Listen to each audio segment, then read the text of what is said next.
Nobody wins when the family feels. Take it to trial. Take it to motherfucking trial.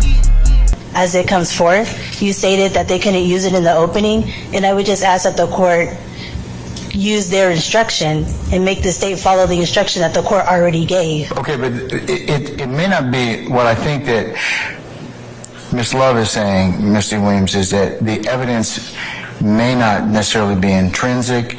It might be for another purpose. It's what they expect the evidence to show. Haircut, and you'll see that he is out there enjoying himself. The last actions that he took while he was fully alive and healthy, joking with his friends. You'll see that they didn't even see it coming. You'll see evidence that Donovan Thomas was literally in the middle of lapping it up with his friends.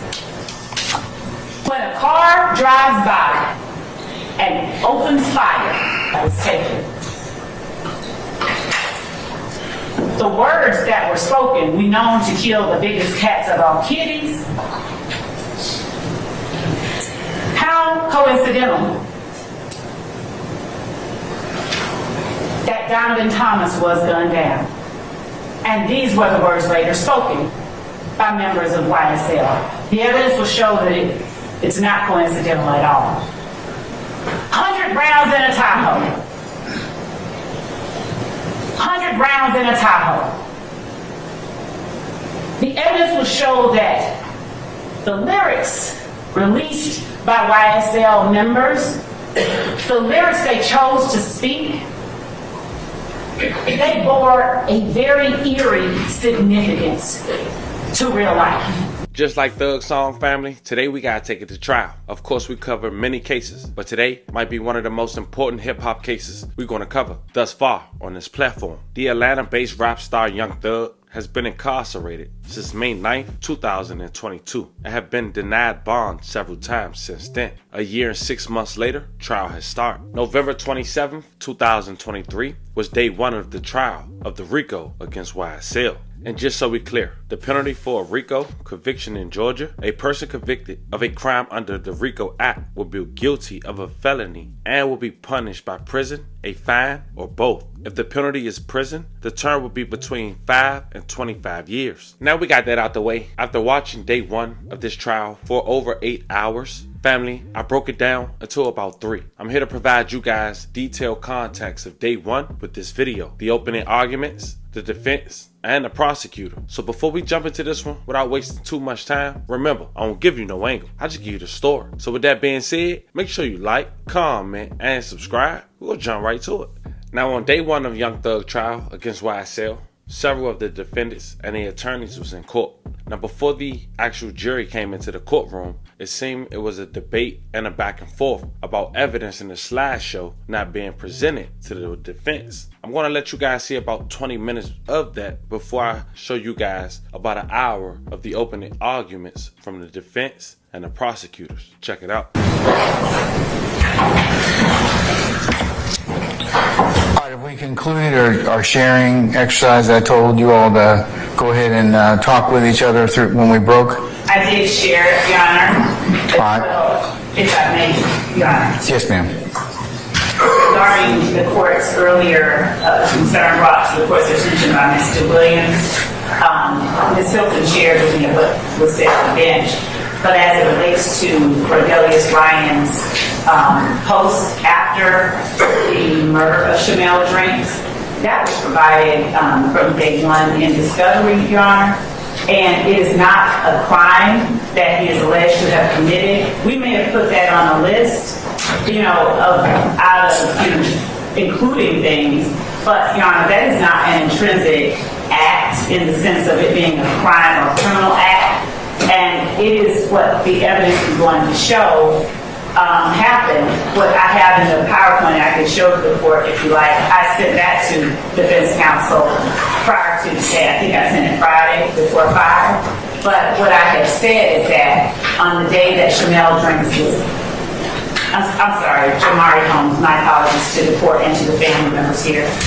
What I said was that on the date that Mr. Holmes was gunned down, 12 hours after that murder, Mr. Ryan posted on his Instagram account, "I bet YSL makes the news." And what I endeavored to say to the jury, that the evidence will show is just that they were advertising and representing and boasting on behalf of the gang itself immediately after the murder occurred. And these are elements that the court, I believe, will hear from detectives and evidence. These are things that the courts have said jurors and the courts should look to and determine whether something was done in furtherance of the gang. And so I would ask the court, I didn't take it out of the court instructed. I would ask that the court allow you to make reference to it. And thank you, Your Honor, for your time. All right, Mr. Williams. Oh, sit down, Mr. Adam. You can just wait a minute. All right, Mr. Williams. What's your response, madam? That the court already ruled on that, saying that you would bring it up as it comes forth. You stated that they couldn't use it in the opening, and I would just ask that the court use their instruction and make the state follow the instruction that the court already gave. Okay, but it may not be what I think that Ms. Love is saying, Mr. Williams, is that the evidence may not necessarily be intrinsic. It might be for another purpose. It's what they expect the evidence to show. So, but here's the issue that kind of I'm disappointed as the court. We've had months and months and months. We could have taken this up before. I could have made it very clear. I don't need to take it up right on the eve of our jury sitting in the box. That's what I'm kind of more annoyed with than anything else. If you had clarity or wanted to seek clarity on that, I'm more than happy to rule on it, but I needed to go ahead and have some ability to do so. So I don't think it's intrinsic. It may be for other purposes, and I'll let the state reference that if they have a good faith basis to, that if they believe that's what the evidence will show. Okay? They put it in their motion as... Say again, madam? I'm sorry. They put it in their motion as intrinsic evidence, though. So they shouldn't have put it in their motion if they were going to... Yes, ma'am, I would probably agree with you, but did I ever rule on that issue? You said that you would do it later as it came Okay, out. well, here's the thing. Later is now. I got a jury in the box, so you could have asked me that an hour. I mean, we had time this morning. I could have gone through that this morning and made clarity on it for both sides. But do you have any other basis for the ruling? I mean, for my ruling, madam, any other argument? No, just I wish that the court would just follow their own instruction. Well, I'll follow my instructions when you all bring to my attention what you need to in a timely manner, okay? And give me the full breadth of, so I can rule upon it accordingly. That's what I'd like you all to do. Well, they also have slide 45. They have my client's name on there as gunning down a 23-year-old, Shymel Drinks, and my client has nothing to do with that. That was another area on the court, I think. But I didn't get that slide presentation earlier. Ms. Love says she is going to remedy that and exclude it. Thank you, Your Honor. Okay, all right. Now, Mr. App, what is it you want to tell me? I am so sorry, Your Honor. But thank you for allowing me to speak. I do have an objection, Judge. So, Ms. What's your objection specifically, sir? Attempted to email us during the break the PowerPoint slides that she is using in opening. I could not open the attachment. I brought that to the attention of her co-counsels and staff, and Mr. Matthews was able to open it, and I looked over his shoulder and was able to see some of it. There are at least a dozen more slides that were never turned over to us, even though the court instructed us to share it with the state and for the state to share with us prior to opening any exhibits for opening argument. And so, I mean, these are all new to us, and I would just ask that the ones that she did not share, she shared 4, that the ones that she did not share be excluded.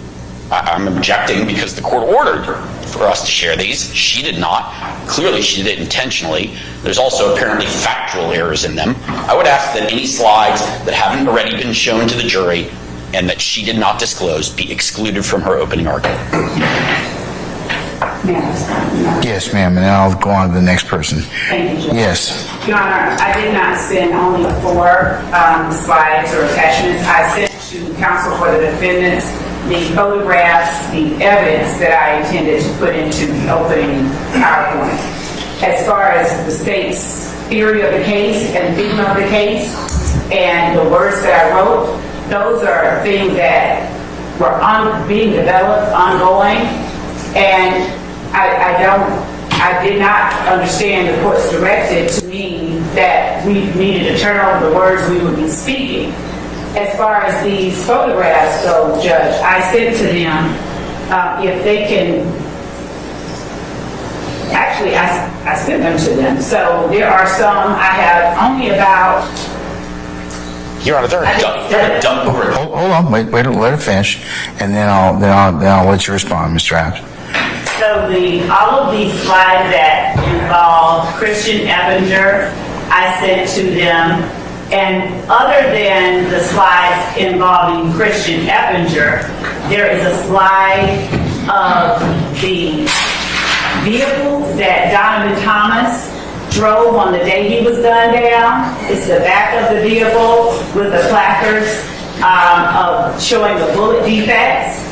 That will be shown. There's no one that has made any objection to that evidence being introduced at trial. Nothing that I have put in the PowerPoint includes anything that has been objected to as being admissible at trial. And I believe that, I'm not certain if Mr. App thinks that we only served 4. Maybe, I don't know if he had trouble opening it up, but we served, I think, all of them, if not the great majority of them, because I don't have that many. I don't even have 20 photographs in this PowerPoint. So everything, and I can show the court, I will share it if I did not, with the court as well. But these photographs, I have a picture of Donovan Thomas in life.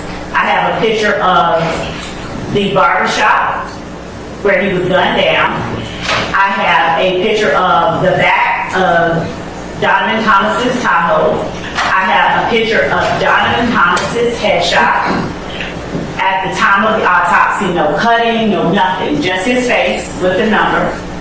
I have a picture of, as I stated earlier, Your Honor, the truck with the defects noted, and then I have pictures of Christian Eppinger, all of which were provided, and that's the extent of it. The majority of the slides have my words, my work product on them. All right, Mr. App, before I go ahead and respond.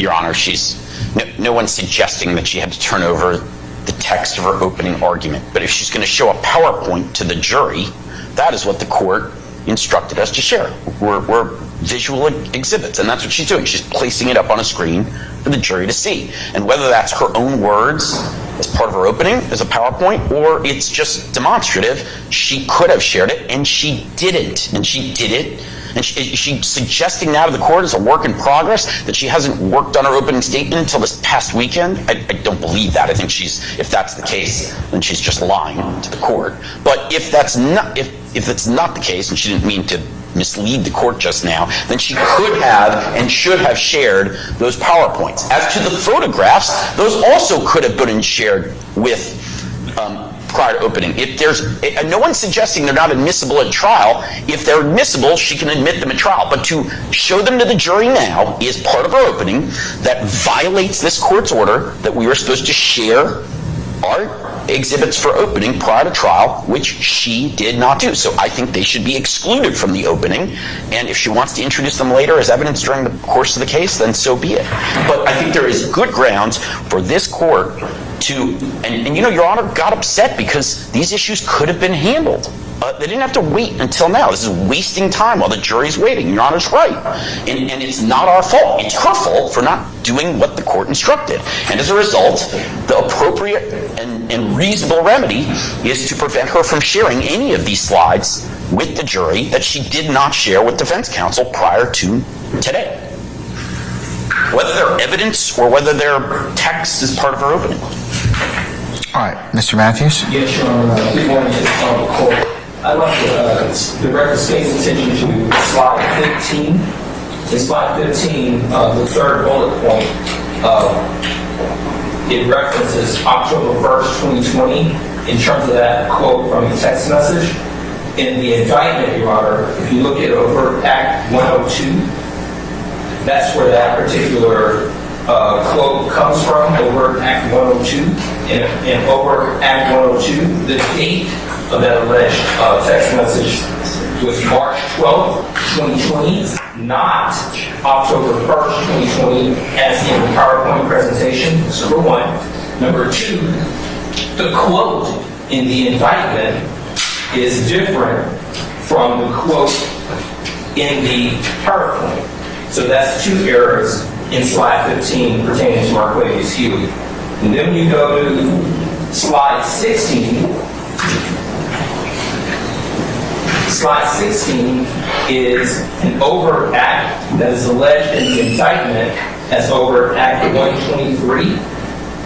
In the state's opening presentation, the date they have is October 1, 2020, but in the indictment, that particular overt act is November 16, 2020. So that's a third error in the state's opening slide presentation. So those need to be corrected to mirror the indictment so that it's not misleading the jury and in fact giving wrong information to the jury judge. So I would ask that the state correct that, remove it, or correct it. All right. Anybody else? Yes, Mr. Short. Your Honor, on behalf of Mr. Stillwell. Speak up, please. On behalf of Mr. Stillwell, slide number 47, it suggests that Mr. Stillwell is still committing crimes on behalf of the gang even after being indicted on these charges. We began to discuss intrinsic acts and other unindicted allegations last week, but we did not get through it, and my understanding was that anything that you had not ruled upon, we were not supposed to reference or discuss in opening statements. So those are clear references to unindicted charges that we did not get a ruling on its admissibility yet, and I would ask that that just be taken out of the presentation and no mention be made of those. Anybody else? Yes, Mr. Steele. Thank you, sir. If you would look at also I'm looking at now, 48, 49, 53, 54, 55. That's your prerogative. That's within your zone. That's law. Would the court allow Mr. Steele to repeat those slide numbers? Because what I think that he's referring to is something that I placed in here that the court said during its preliminary instructions to the jury. And it was regarding the court, as a matter of fact, it was the last thing that the court said. And all that I did was put on the slide, judge's law.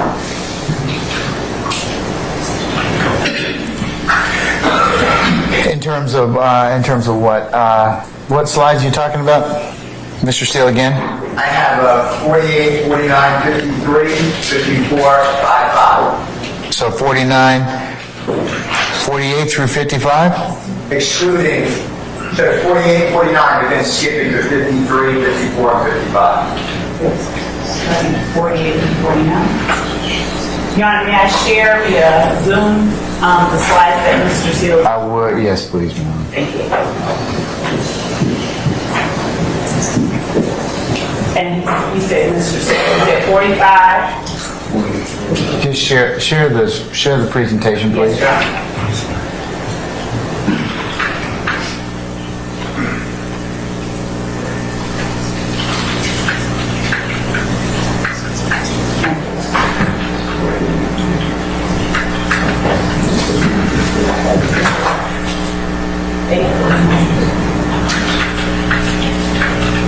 Okay, so Your Honor, I'm showing on the screen slide 48, which is the last thing that the court. Take notes. Yes, Your Honor. All right. And 49.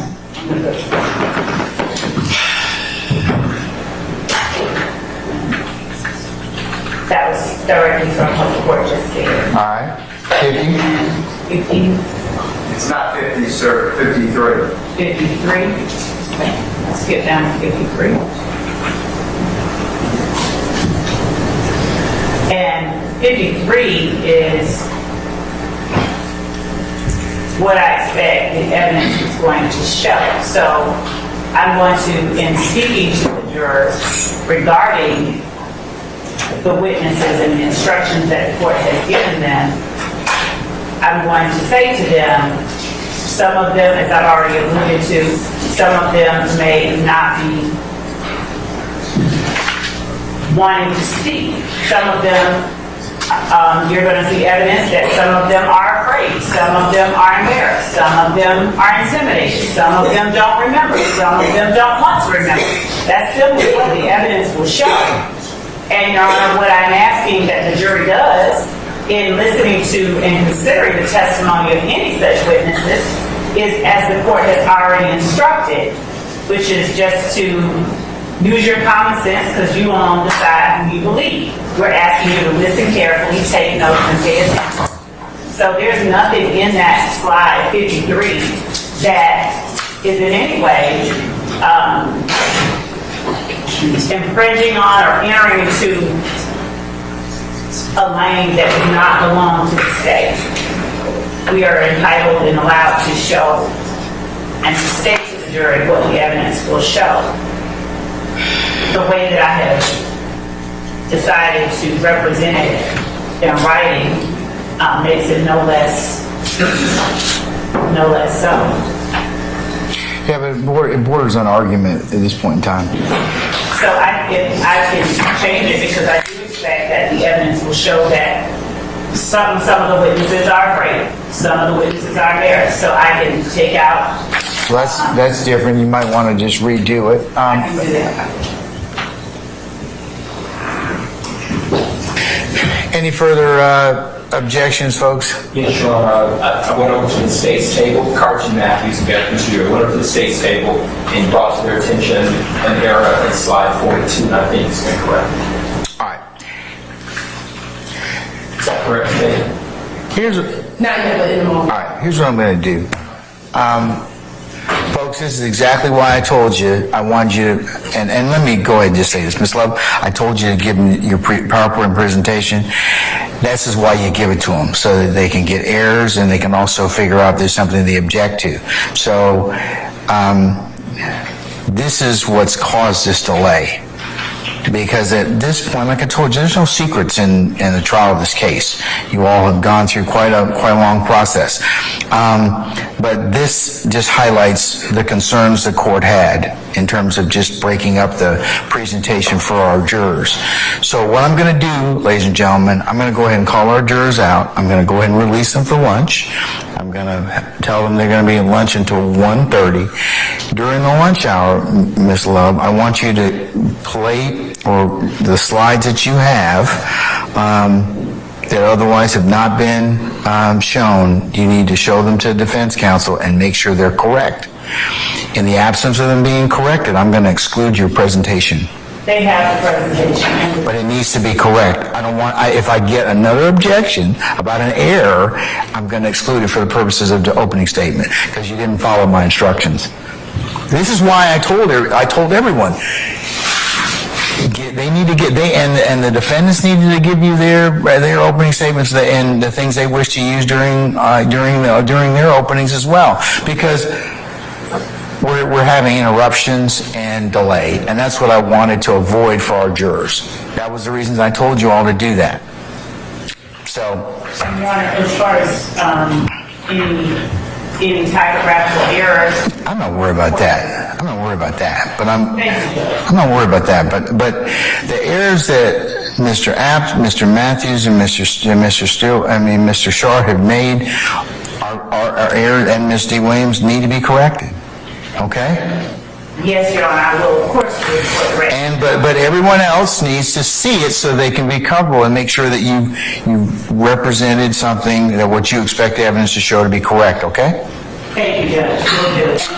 Your Honor, I also wanted to point out to the court that even if I spoke even if I misspoke, the court has already instructed the jury and will continue to instruct them that nothing I say is evidence, and if I misspeak or miswrite, But that's not the point. But that's not the point.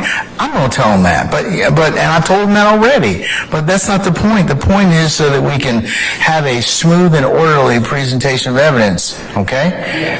So, all right. Desmond, Sergeant Ingram, can we go ahead and call for our jurors, please? Your Honor, we'll look at also number 6-2.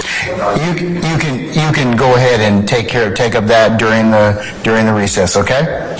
Yes, sir. So as you can see out the gate, family, this trial gonna be a handful. But now you're about to see the opening statement from the prosecutors. And there's a couple things I want you guys to keep track for and be on the lookout for. One is that an ex-YSL member will testify in this trial, which we'll have, that Young Thug rented the vehicle that was used to take out the life of Nut, aka Donovan. Apparently, he signed Rich Homie Quan, allegedly, and that was a clear motive, according to a detective. Another thing was the lyrics they were saying by YSL members. Apparently, to a detective and the prosecutors, they matched the scene of how Nut lost his life, Foster rounds, and the type of vehicle he used on the day he lost his life, which you guys will see according to the evidence presented in court. But they also spoke about YSL members allegedly doing anything like shooting up, allegedly, Lil Wayne's tour bus while he was in Atlanta because Young Thug got booed the night before in Louisiana. Last but not least, they talk about the beef with YFN Lucci, who's currently incarcerated as well. It seems his mother's house got shot up not once but twice, and she was struck one of those times. And even with everything going on, YFN Lucci wouldn't cooperate because of the code of the streets. No snitching. And made any corrections to typographical changes or needs in the PowerPoint itself, they are actually able to access the state's PowerPoint in real time, so they can see any change or anything that was made. We actually took out most of the photographs that we initially included, particularly most of Christian Evander. So I have not heard from anyone on the defense team that there was any other objections. We added back in Rodelius Ryan's party opponent admission on the date of the murder of Jamari Holmes. And we would like to, but have not, add the third homicide victim's photograph in. And that was it. So I have not heard anything from anyone regarding any of the changes. Okay. Do I have any further objection? Are there any further objections to the state's PowerPoint that you all, or changes that you all individually have objections as to going forward? I would propose, sorry. Go ahead, Mr. Steele. Your Honor, I understand the court's ruling, previous ruling. Just renew my objection that I think because the state didn't turn these over, they should be excluded. Mr. Steele? Yeah, Your Honor, I was unaware that there were changes. I apologize. No one told me that and gave me an email to that or a text. I told you all to do that during lunch. That was my last conversation with you all before I went ahead and broke for lunch. That's what I've been doing. I've been waiting. I've been right here. The hallway and in that other room gate. So I understand that the state updating something, and not realize that that's what they were doing. Yeah, we would be making those corrections. You know, you all don't listen to the court, and it's going to get you all in a lot of hot water. You need to listen to me when I tell you something, and don't rely upon your own understanding. If you have clarification, ask me at that point in time. I'm more than happy to do that for you. But that's not what I told you all to do during the break. These jurors are waiting back there. We are dallying out here. So, you didn't follow my instructions, Mr. Steele. I mean, that's what I asked you all to do. I asked you all to share each... We're already behind to begin with.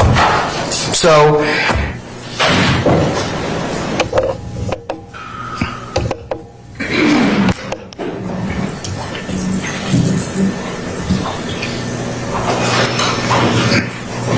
Any further objections?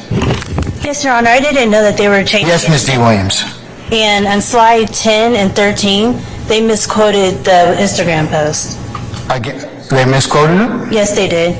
It says, I bet YSL make the news tonight. That's not what the Instagram post says. Your Honor, we actually copied the Instagram post into slides 10 to 13. And it does not say tonight. I'm sorry, okay.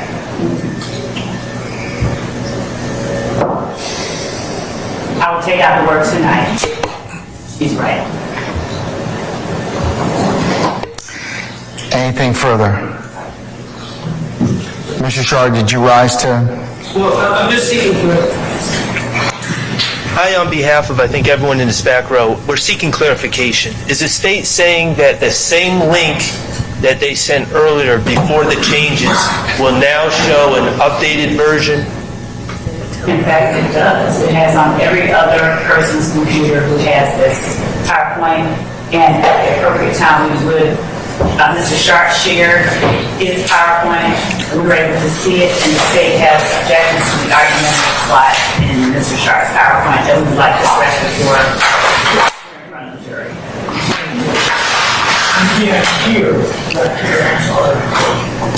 Could you repeat that, Ms. Love, again? Yes, Judge. Mr. Harvey can't hear back there. So the state shared its PowerPoint with all parties, including other members of the state's team, and the other members of the state's team that have looked at the PowerPoint, they were able to see in real time the changes that are being made, as are anyone with the link that I shared with the defense earlier. Additionally, Mr. Sharp, over the lunch break, shared for the first time his PowerPoint and has included slides to which the state objects and has responded and told the court and Mr. Sharp that we object to. But I just wanted to make the court aware before we were in front of a jury again, as this, I think, is the appropriate time to do so. But the changes that the state made were available and published to everyone on counsel for the defense team. All right. Okay. I think the confusion, Your Honor, I understand what the state's saying now. The confusion is no one on the defense team was, we were waiting on a new email with a new version of the PowerPoint. That's not what I told you all to do. I was pretty clear. I said, y'all, over lunch, take a look at the state's PowerPoint. Make sure you have no further objections. I didn't tell you to email it to you. I just told you to look at it. I don't care how you did it, but that would be the thing I would probably have gone through and said, hey, let me see slide 1, 2, 3, 4, 5, 6, 7, 8, 9, whatever else. Okay. We were waiting, we had voiced some concerns already, and we were waiting on a new version. And I'm just explaining, Your Honor. I don't think anyone was aware that it was being edited on that old link. I think people were waiting on a new version of the PowerPoint. Okay, here's what I'm going to do. I'm excluding the PowerPoints. Y'all are just going to have to make this thing up the whole way. Yeah, just make an opening statement. No PowerPoints. Let's bring our jury in. In trial, I rep my life for real. For slimes, you know I kill. Trial, I done beat it twice, Kendricks. I'm undefeated, like feds came and snatched me. I don't know, no point in asking. I was on what? Bleeding. Stuck like a magnet, bitch ass nigga. I shoot at your man, you need to stand down. I up my stamina, take it to trial. Get an appeal, take it to trial. Yeah, you're gonna whack them. Pay for that casket, that's just if we whack them. My young niggas pulling up. Bentleys, Austin Martins, Rares, Teslas, strapped with an FN. You're gonna hear a lot about FNs. FNs galore. From here to 2015, FNs all throughout the incidents that are involving gang members, YSL. Watch me whack that bitch. Pop him like assist. Glock with the assist. Incidentally, the gun at the home of Jeffrey Williams on May of 2022 that had been modified with that switch, it was a Glock. Again, we didn't chase the murders. We didn't chase the lyrics, rather to solve the murders. We chased the murders, as the evidence will show, and in the process, we just found the lyrics. Jeffrey Williams' words and actions further reflect his agreement to participate in this organization through this criminal activity. He tells you, we committing them crimes. Hop out and shoot. Roll one up for the gang. He's not using gang colloquially. The evidence will show he's telling you they are a gang. You want to be slime? Children of Fulton County, go catch you a body. Me and Lil Bro. The evidence. How would you expect evidence to show, madam? It is indeed, Your Honor. All right, I'll overrule the objection. The evidence will show that when Jeffrey Williams is saying me and Lil Bro, we used to steal from the store, we had to stick it and go. He's talking about himself. The evidence will show that this is the man, through the music, that he has been blessed with the opportunity to be able to release and gain wealth from.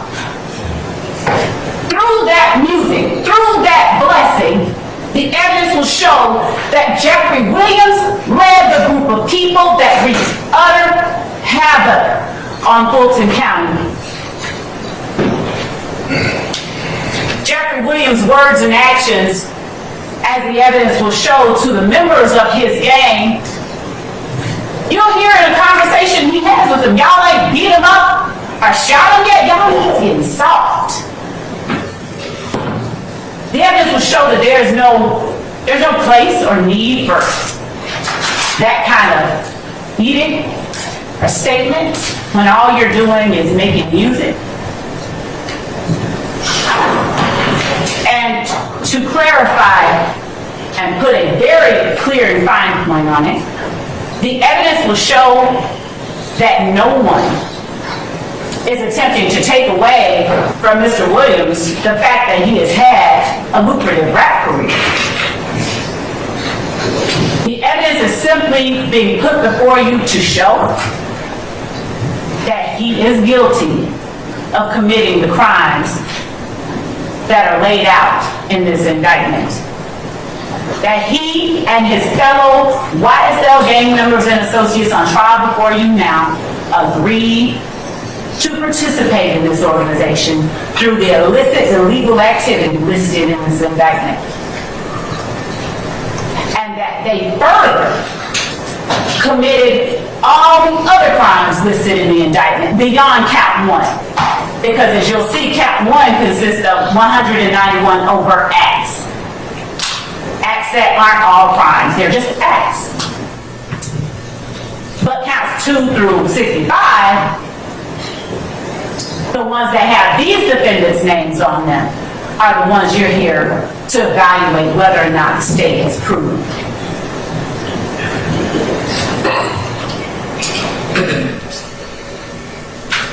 Actions and words. Words and actions. The evidence will show that this was Donovan Thomas in life. That on January 10th at 2:15, about 7 o'clock in the evening, Donovan Thomas was living his best life. He was up at the barber shop at 330 McDaniel Street. He had paid for a bunch of people, a bunch of kids to get their hair cut. And you'll see that he is out there enjoying himself. The last actions that he took while he was fully alive and healthy, joking with his friends. You'll see that they didn't even see it coming. You'll see evidence that Donovan Thomas was literally in the middle of lapping it up with his friends when a car drives by and opens fire on him and whoever else might have been in close proximity to him. The evidence will show that this act Wasn't done secretly. It was done openly, notoriously, almost as if to send a message. We did it. The evidence will show everybody knew who did it. Because it wasn't done secretly. The evidence will show that this act didn't happen in a vacuum. There were things that led up to it. An argument at Club Crucial or Club Brucial, as my defendants may like to say, that involved a YSL associate by the name of Kenneth Copeland and a member of a rival gang. Kenneth Copeland gets jumped. He's flashing money because that's what they do. It's ladies fight night and they're out there flashing money. Kenneth Copeland gets jumped. Diamante Kendrick jumps into action, goes to Kenneth Copeland's defense, punches out a member of the opposition, and then shots are fired. Shell casings. Shell casings are all throughout the evidence that you'll see and hear in this case. Remnants of the violence inflicted on this county by YSL and its actions. Shell casings are fired in between January the 6th and 7th of 2015 and January the 10th. Other incidents take place and they lead to the ultimate gunning down of Donovan Thomas. As the evidence will show, in the ensuing months, there were series of shootings and retaliatory shootings. Most notably, the mother of rapper Rayshawn Bennett gets shot. Her house is shot up twice. She gets shot one time. And the evidence will show that there is not always cooperation because there is a code that people adhere to when this type of violence is surrounding them. No snitching. So the evidence will show that even as people were getting shot, even as people were bleeding, even as people were being taken to the hospital to have their wounds attended to, they weren't always forthcoming. They weren't always willing to talk to and to trust law enforcement, not even if it would serve their own purposes. The evidence will show that members of YSL ultimately, as a result of those shootings and retaliatory shootings, ballistics or firearms matches started coming back to various people. And then one YSL member, Quindarius Zachary, he gets caught with a gun. The shell casings from that gun go to match some of these shootings. Quindarius Zachary is caught. He starts telling. The evidence will show that Quindarius Zachary was a straw purchaser for YSL. A straw purchaser is nothing more than somebody who goes and gets guns for somebody who's not supposed to have them. And that's what Quindarius Zachary did. Firearms found in the hands of Kenneth Copeland led to further revelations to the police and law enforcement.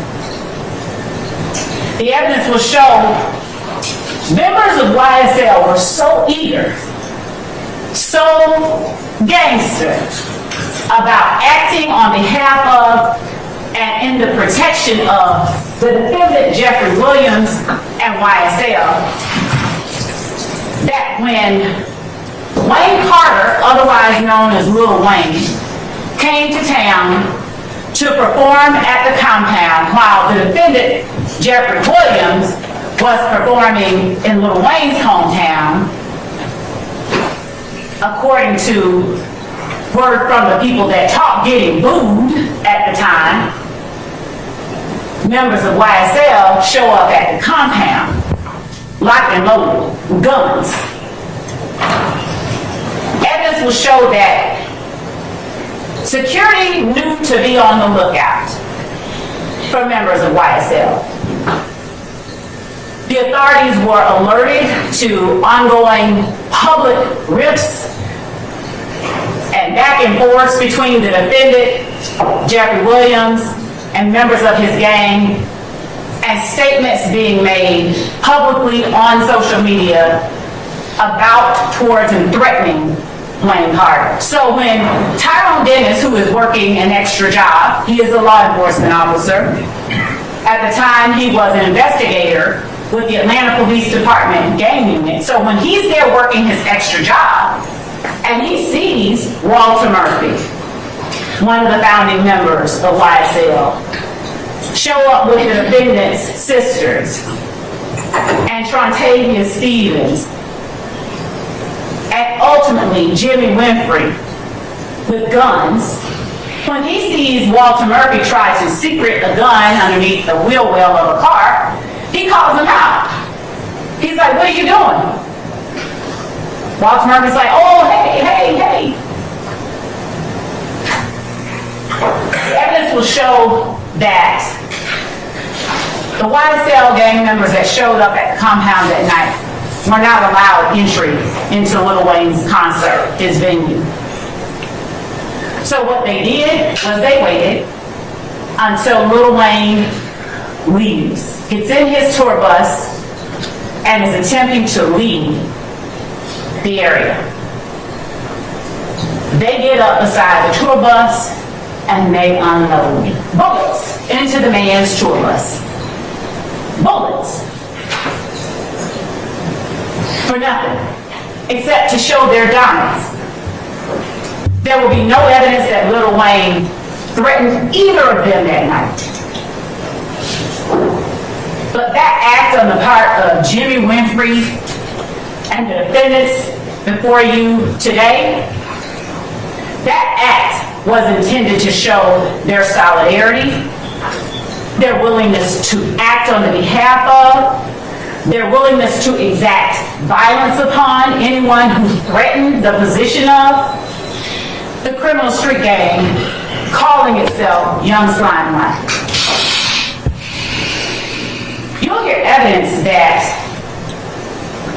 after being arrested, or actually when he was approached back in 2014 about an armed robbery he allegedly committed, YSL member and associate Trontavia Stevens was seen bearing tattoos on his hands, ROCCREW, Cleveland Avenue. And that on his side he had YSL. And Detective Mark Belknap inquired of him, "What's that?"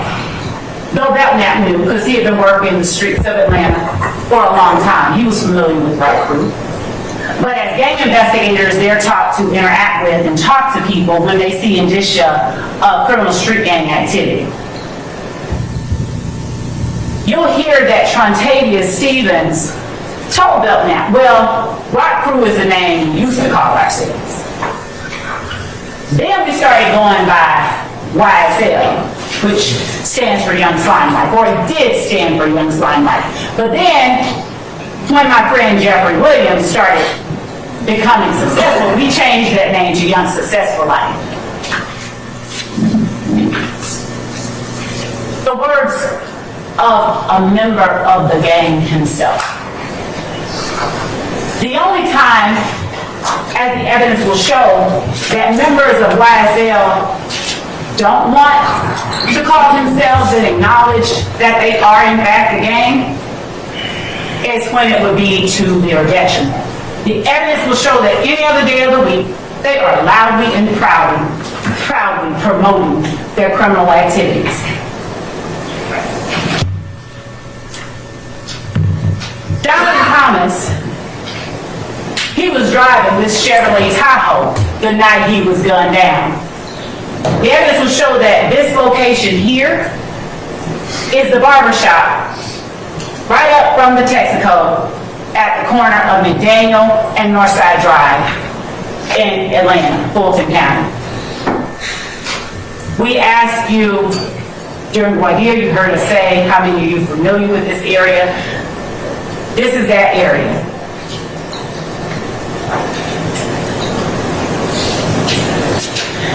The evidence will show that that is the way that Donovan Thomas looked last time his loved one saw him. That his life was swallowed up in that crater created by YSL in the Cleveland Avenue community. And the words that they found while looking into this murder, spoken by members of YSL. We don't speak about shit on wax, but indeed they do, as the evidence will show. They just kind of thinly veil it. We are known to kill the biggest cats of all kitties. Donovan Thomas in the community, he was a big homie. He was a friend to a lot of people. He was a big deal. And it touched a lot of people, as the evidence will show, when his life was taken. The words that were spoken, we known to kill the biggest cats of all kitties. How coincidental that Donovan Thomas was gunned down. And these were the words later spoken by members of YSL. The evidence will show that it's not coincidental at all. 100 rounds in a Tahoe. 100 rounds in a Tahoe. The evidence will show that the lyrics released by YSL members, the lyrics they chose to speak, they bore a very eerie significance to real life. 100 rounds in a Tahoe. And you'll see that Donovan Thomas's Tahoe had bullet defects all along the back of it when they sprayed Donovan Thomas and his car on January the 10th of 2015. This that slime shit, killing 12 shit. The evidence will show that 12 is the word that is commonly used to denote law enforcement. And speaking of the young people whose innocence and whose lives were swallowed up by that crater created by YSL, Christian Epinger. He's not before you today, but he is a co-conspirator of these defendants. He is a YSL member and associate who got YSL tattooed on his face at the tender age of 15. He repped YSL continuously and notoriously throughout his social media. The evidence will show that at the age of 16, he, along with an accomplice, robbed a young woman by the name of Taradia Hill at gunpoint in front of her child. And that at his sentencing hearing, Taradia Hill, seeing a young black boy, who could have been her brother, cousin, she actually advocated for Christian Epinger's lenient sentencing. So Christian Epinger, he wasn't sentenced on what he was originally charged with. With the acquiescence of the victim, Christian Epinger received a lesser sentence. He went to prison for a short time, and within less than a year, he committed an armed robbery.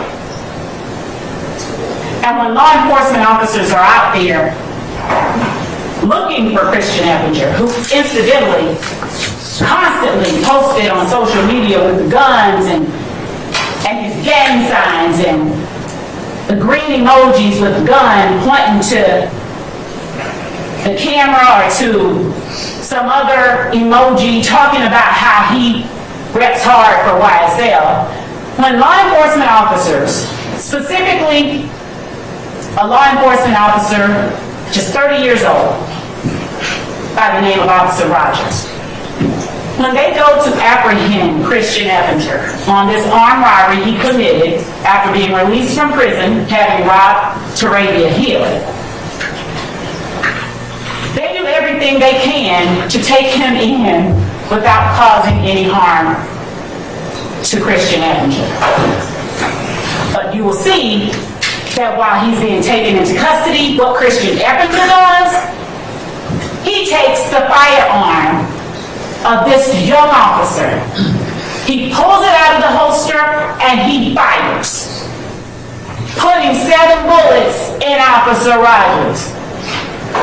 The evidence will show leaving a law enforcement officer with PTSD after he has tried to humanely apprehend a member of YSL.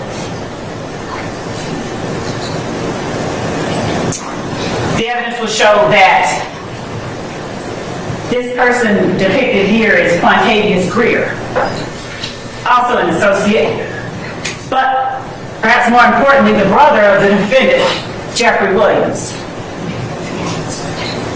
Christian Eppinger was so deeply entrenched, ingrained with, loyal to YSL, he's even posting free bitch as Quantavious Greer served a sentence for murder.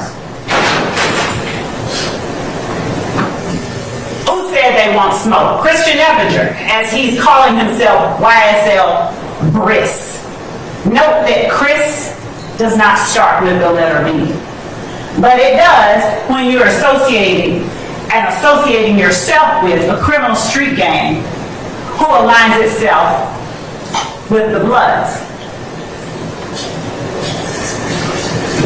And that's the tattoo that Christian Eppinger on the side of his face proudly publicized on June 27, 2015. He wasn't even 16 yet. New ink with the green snake emoji and a red heart.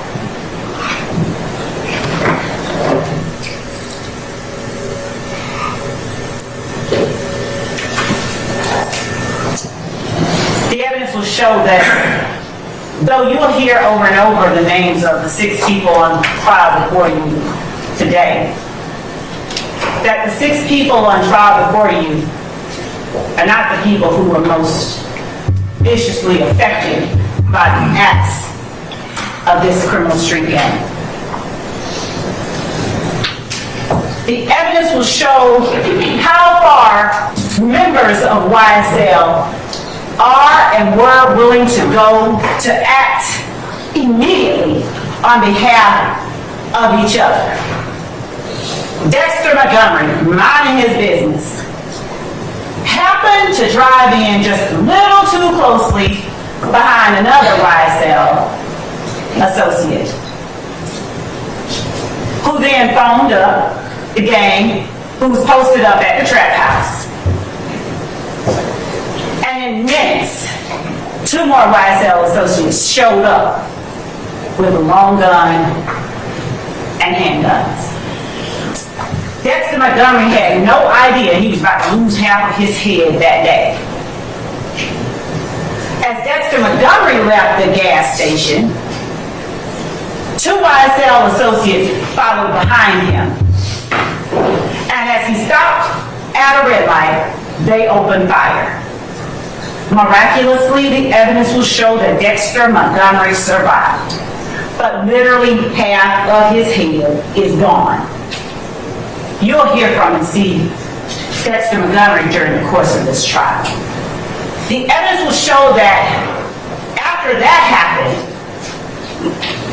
law enforcement, at first it wasn't the gang unit, but the gang unit recognized some of the players, Walter Murphy, other members of YSL. And so they began to assist in the investigation. And they learned, the YSL gang members said, we got a call that one of us needed some help. He didn't know who this was pulling up behind him, so we just responded. You'll hear that investigators, Gaither and Dennis, said, well, wait a minute, did you know what you were responding to? They're like, no, we don't have to know. If our boy needs help, we're gonna respond. They said, well, where'd you get the gun? Oh, they're by the door of the trap house that we were in. They're just there, ready for us to use when we need to. Their words, I can't make it up.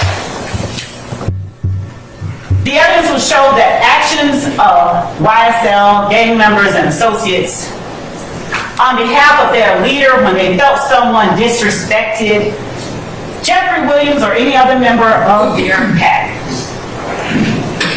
They made threats. Not quiet, whisper threats, loud, public threats. With wide, vivid displays of firearms. We're not going back and forth. This about to be some Biggie and Tupac shit.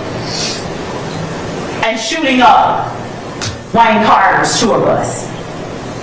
The evidence will show that all of those actions, they're not elements of the offenses that are charged in the indictment. We don't have to show those things in order for you to find them guilty, but the evidence will show that those things prove the existence of the conspiracy, of the agreement itself. The agreement on the part of these defendants and other charged and uncharged co-conspirators to be a part of this organization known as Young Slime Life through a pattern of this illegal activity outlined in the indictment.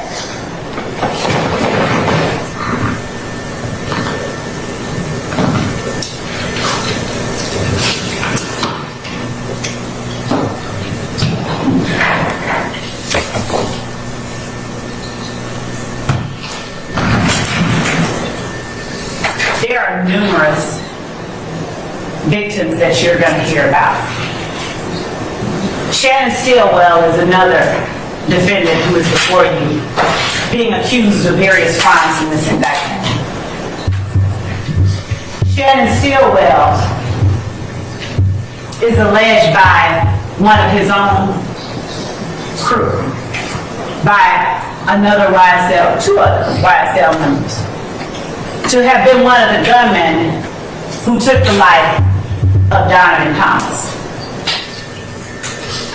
The evidence will show that Shannon Stillwell was arrested. He was arrested after some investigation by the Atlanta Police Department. The evidence will show that the information initially relied on by that first arresting officer, it didn't pan out to be actually accurate. So when the case got to the district attorney's office, more investigation was conducted. The evidence will show that the office didn't just take the word of the person who originally identified certain people as having committed the murder of Donovan Thomas. Instead, as the evidence will show, what our office did was dig. Dig to find out whether the people who were talking were actually in a position and a place to know the stuff that they talked about.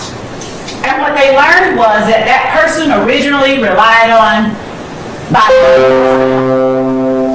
Investigator Thorpe, that person was just lying. And so the people that Investigator Thorpe originally arrested on the Donovan Thomas murder, they were released at various times on bond as the office continued to investigate further. The evidence will show that our office did not just stop at the word of one YSL member. The evidence will show that yet another accomplice corroborated the words of the first YSL member that talked. The evidence will show that cell phone records further corroborated the information law enforcement was getting from these people. And ultimately, Shannon Stillwell, Demonte Kendrick, Justin Cobb, Javoris Bradford, they were all indicted in this particular instrument that you'll have for your consideration. But the only two people who are in front of you for you now to determine whether or not the state has met his burden are Demonte Kendrick and Shannon Stillwell as it relates to Donovan Thomas's murder. However, between the time that this indictment came down and the time that our office decided, nah, we need to look into this investigation some more, Shannon Stillwell was released from jail. But he had to wear an ankle monitor as a condition of his bond. The evidence will show that during the time in 2015, after a lot of arrests were made following the murder of Donovan Thomas, that the violence in Fulton County, the gun violence that had continued over the course of that year, it kind of subsided a little bit. Basis. I sustain the objection. Yes, Your Honor. The evidence will show that around 2019, 2020, law enforcement investigators, they started noticing some activity on the part of gang members. They started paying particular attention. One of those investigators was investigator Marissa Vivarito.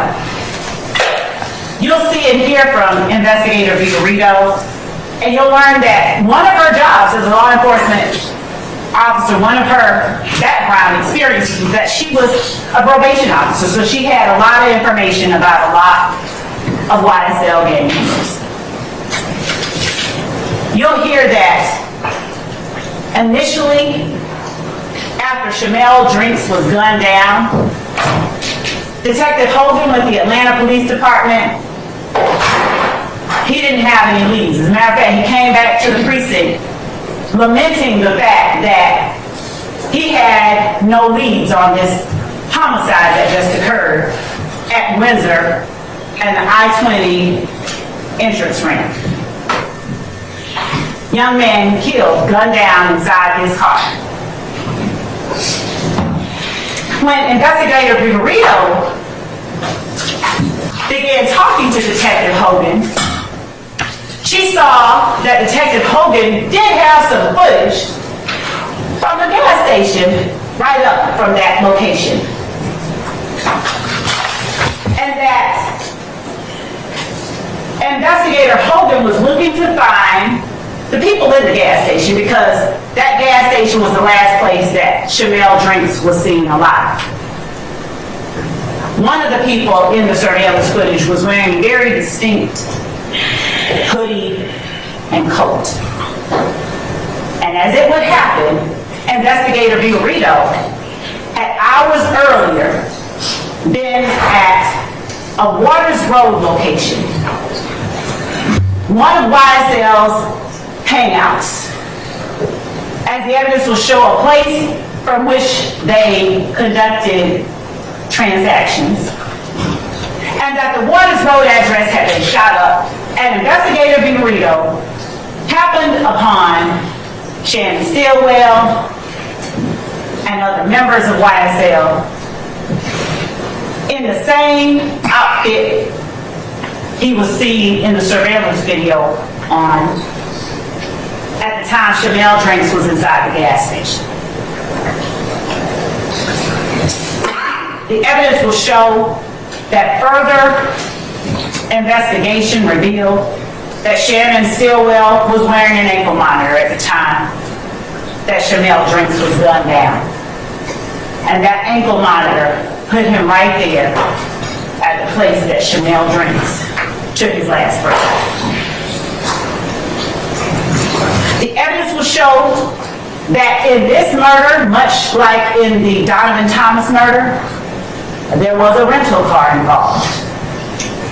A rental car which these defendants had gone and gotten the windows blacked out, tinted on, earlier the day that Shamel Drinks was gunned down. Tinted the windows of a rental car. The evidence will show that it was to evade being seen by the opposition. The evidence will show that as a result of all of this violence and activity, During the midst of it all, Investigator Vigorito had secured a wiretap for Damikion Garlington, YSL gang member and associate. She was able to listen and detect hours of the goings-on of the enterprise. She learned throughout the course of her own investigation and during her time looking into YSL that a rival gang member, Rayshawn Bennett, ended up at the Fulton County Jail at the same time YSL gang member Jaden Myrick was there. The evidence will show that Jaden Myrick, upon seeing Lucci, reaches out to get permission from King Slime to take Lucci out.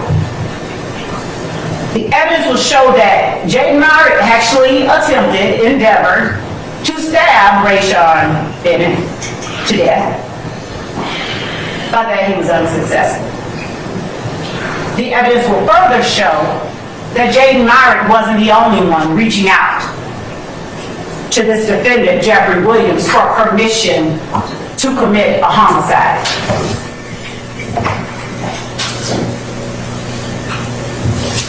Looking at Shannon Stillwell's words along with his actions,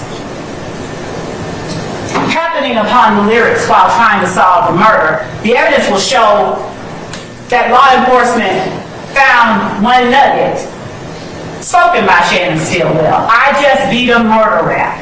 Paid my lawyer $30 for that. After he was released on bond for the murder of Diamond Thomas. And before he actually took the life of Chanel Drinks. The evidence will show that the young man on the left is Chanel Drinks in life. And that the photograph on the right is what was left of Chanel Drinks after YSL and the crater it created in the middle of the Cleveland Avenue community took that life from his family, friends, and loved ones. I said a lot, and I'm not the only one you get to hear from today. So you might be happy, I'm about to sit down. I want to ask you to make use of those notepads and those pencils that you have in your possession. The court's already given you the instruction, take notes. Rely on your memory. Use the notes to document and help you remember after you've heard weeks and weeks and weeks and scores of witnesses who said what. I expect that as you listen to and evaluate witnesses who come in to testify, there will be witnesses who you discover changed their stories from the time they first made a statement to the time they actually had to appear here in court, in public, and tell them folks. I expect that the evidence will show that there are some witnesses you will assess are just scared. Some are embarrassed, some are intimidated, some don't want to remember, some just plain don't remember. The court alone gives you the law on how to deal with and how to assess those witnesses. I only ask that you follow closely the instructions that the court gives you. Look at who the witnesses are. Look at who they look at while they're on the stand. They don't look at or won't look at while on the stand. Look at how they answer questions posed to them from the state versus questions posed to them from the defense. And if the occasion arises that you find that a witness as presented in court says something different than what they said previously, you determine why it is you believe that they said something different once they got in court. Words and actions. The defendant's actions coupled with their words. They prove prove the existence of the enterprise. Their actions and their words, the evidence will show, proves their agreement to participate in this enterprise through these illegal activities outlined in the indictment.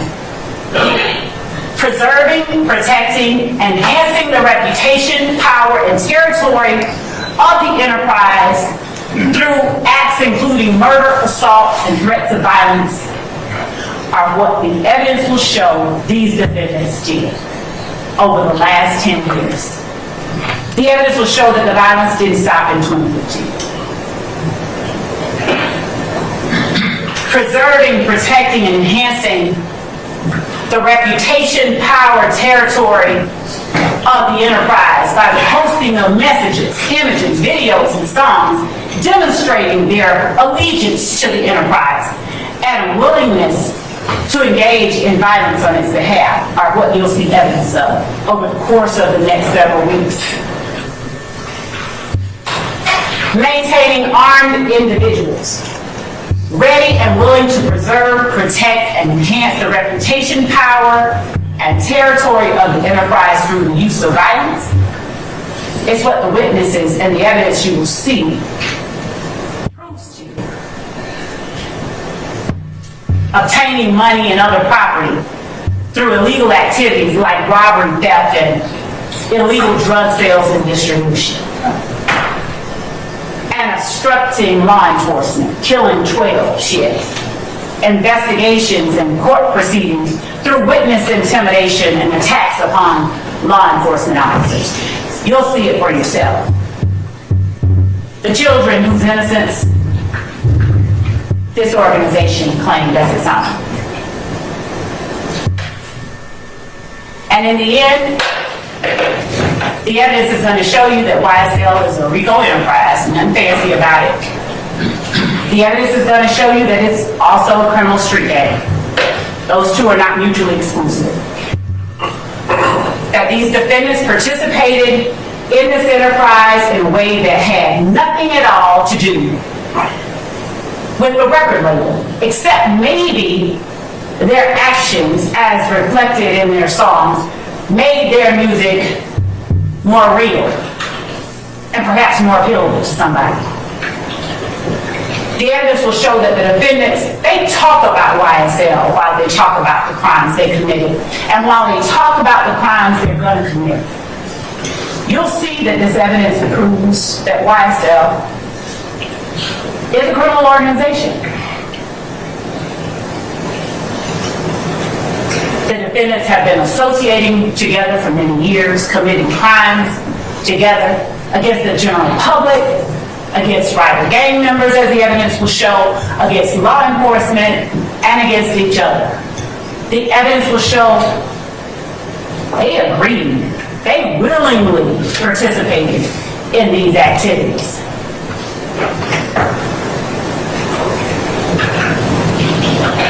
In the end, the court has told you and will tell you again that you are to evaluate the evidence and apply that the law the court gives to you to that evidence and render a verdict that speaks the truth. I expect that at the close of this evidence, you'll see that the defendant's presence, companionship, and conduct during all of these illegal activities, their words and their actions not only show the existence of the criminal enterprise called YSL, it also shows the conspiracy. And in the end, we're going to all come back and make our arguments to you. But the one thing that I'm going to be doing, our team will be doing, is asking you to uphold your duty and render a verdict, the only verdict that speaks the truth, and find these defendants guilty of each and every crime listed on this indictment alleged against them. Thank you. So it looked like we're going to be able to do this 8-hour day into about 2.5 hours, family. Not 3. Because now you're about to hear from the defense. One of them. Check it out.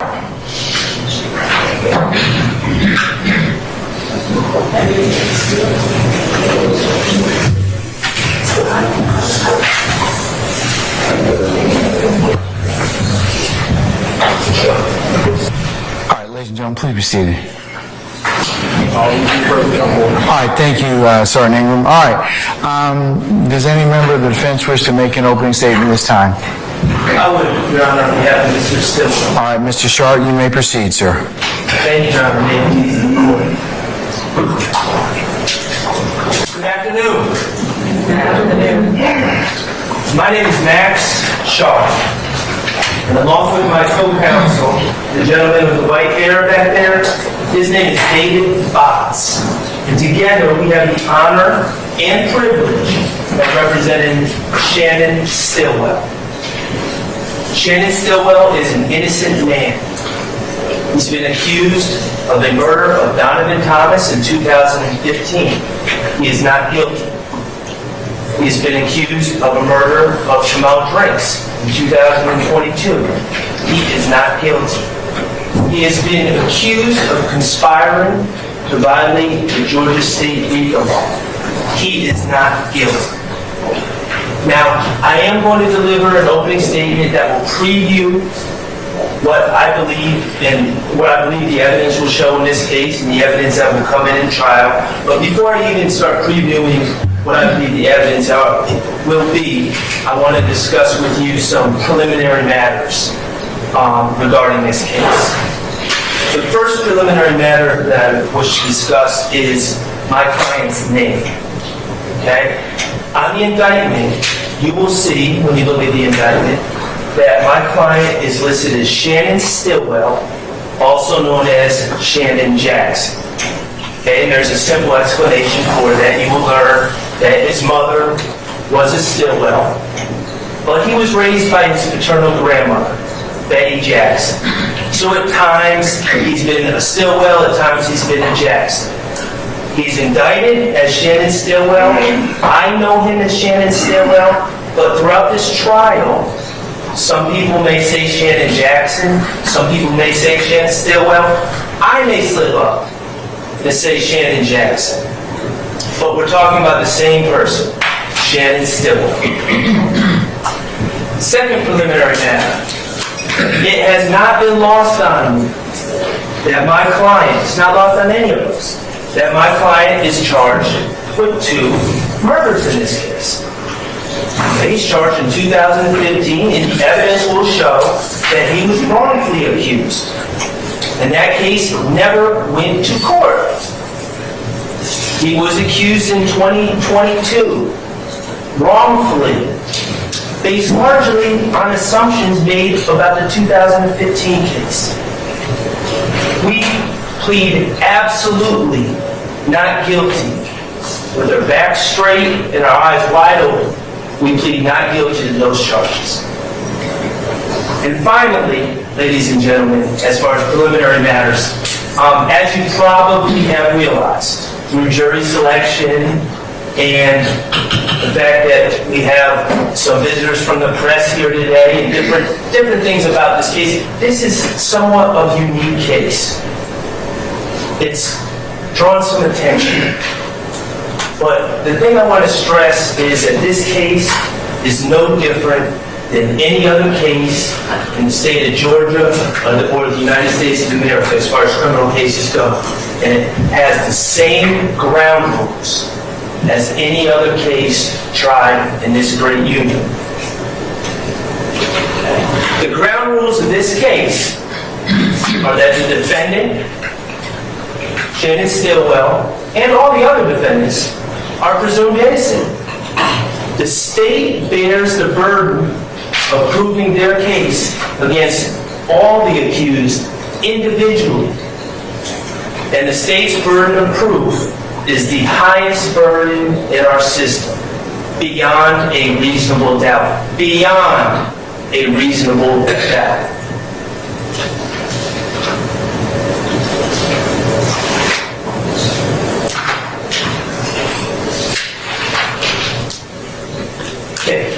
Ladies and gentlemen, the state started talking in their opening about about colors. About colors and hand signs and different markers and gang activity and all the rest. And I anticipate that the state will attempt to bring in colors and their belief about what colors mean in this case. Throughout this case, I'm going to ask you to focus on a couple colors as well, just to keep in mind as you hear the evidence. Okay, the first color is dollar bill green. Dollar bill green, as you may guess, is the exact shade of green that the U.S. government uses when printing U.S. currency. And the evidence in this case will show that many of these young men grew up without dollar bill green. The evidence will show, and you'll learn about different areas of Atlanta, Capitol Homes, Jonesboro South, places that have since been revitalized in some ways, but back 15 years ago were not nice places. Despair, lack of opportunity, poverty, lack of positive role models. You'll hear about Shannon and his upbringing. You'll hear that he grew up in the Forest Cove Apartments, which has since been condemned. And he was raised by his paternal grandmother, Betty Jackson. He couldn't live with his mother, who had succumbed to drug addiction, and it was his paternal grandmother, Betty Jackson, who raised him. And she raised him in the Forest Cove Apartments, and you'll hear that she loved him, poured love into him, called him her sweet thing, and he called her Mom, because she was Mom. You'll hear that despite the love and guidance that Miss Jackson tried to pour into Mr. Stillwell, at the age of 14, without other people providing him guidance, he dropped out of school. And he decided that he wanted to be a rapper. You'll learn about the rap industry in this case. Then you'll learn, and you probably already know this, but becoming a rapper is not the same as signing up for a job at Home Depot, where you work for 2 weeks and you get your first paycheck. When you're chasing superstardom in the rap game, those paychecks might not come for a long time. And sadly, they may not come at all. It might be a dead end to nowhere. You'll learn about the vast numbers of young men with the same dream as Shannon and how the supply of potential rappers greatly exceeds the demand for superstar rappers. That was really a bad occupation to try to get into when it really comes down to it. But Shannon was 14. And you'll hear how he tried to hone his skills and try to make it in the rap game. But you'll hear that Shannon, like many other young men chasing this same dream, weren't making any money. And bills have to be paid. And kids have to eat. And rent becomes due. In this case, and we're not going to hide from it, the chase of dollar bill green turned into a different shade of green for Shannon and many others. That type of green, that shade of green is called bud green, which is actually a color. You can paint your house bud green. But in this case, of course, bud green stands for marijuana. And you'll hear how Shannon, trying to make it in rap, sold marijuana. The state has alleged in their overt acts, okay? These are acts that they claim prove that there's some RICO conspiracy afoot. You'll hear that on August 23rd, 2013, Shannon was charged with possession of marijuana with intent to distribute approximately 1 ounce over 10 years ago. And you'll hear that he pled guilty and did his time. You'll hear that in 2015, in July of 2015, he was charged with possession of marijuana with intent and possession of a firearm. And you'll hear, he pled guilty, took responsibility, did his time. You'll hear that in September 25th of 2019, he was arrested and charged with possession of a firearm. And he took responsibility and he did his time. We're not hiding from the fact that Shannon Stillwell has sold drugs. We're not hiding from the fact that he's been found in possession of marijuana. We're not hiding from the fact that he's been found in possession of a firearm, which is always synonymous with selling drugs.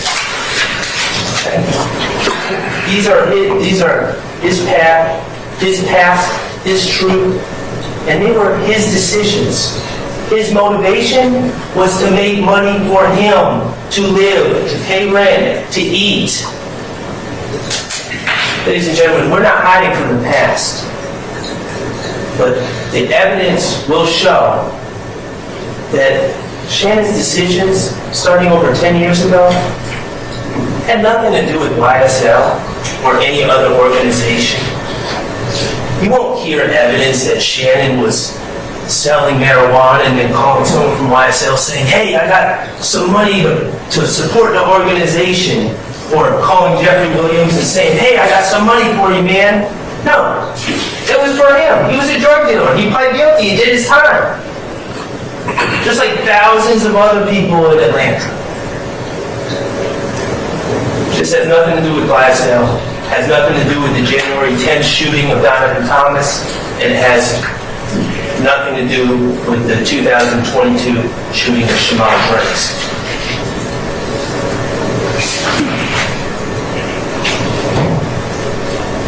On count one, on this indictment, the state charges Shannon Stillwell with conspiracy to violate the RICO Act. And they say on or between January 24, 2013 and the 8th day of May 2022, he and others unlawfully conspired to acquire, maintain directly and indirectly an interest in and control of United States currency and other personal property through a pattern of racketeering. The state in their opening said, further the interests of YSL, further their goals. They also said they endeavored to do a lot of stuff to get them a lot of stuff. Okay, it's a little bit more complicated than that.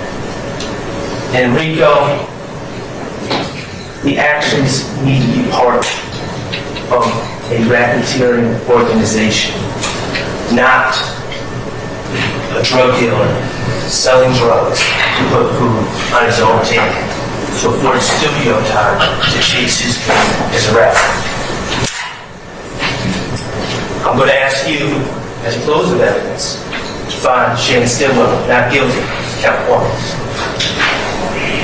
Okay. The other color, besides dollar bill green and I guess bud green, that I'd like to talk about is Fulton County blue.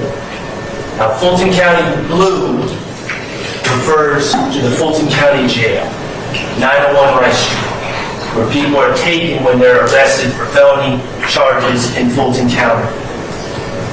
And Fulton County blue refers to the jumpsuits that these individuals wear, the county-issued jumpsuits that are typically navy blue, a deep navy blue, and say Fulton County inmate on the back.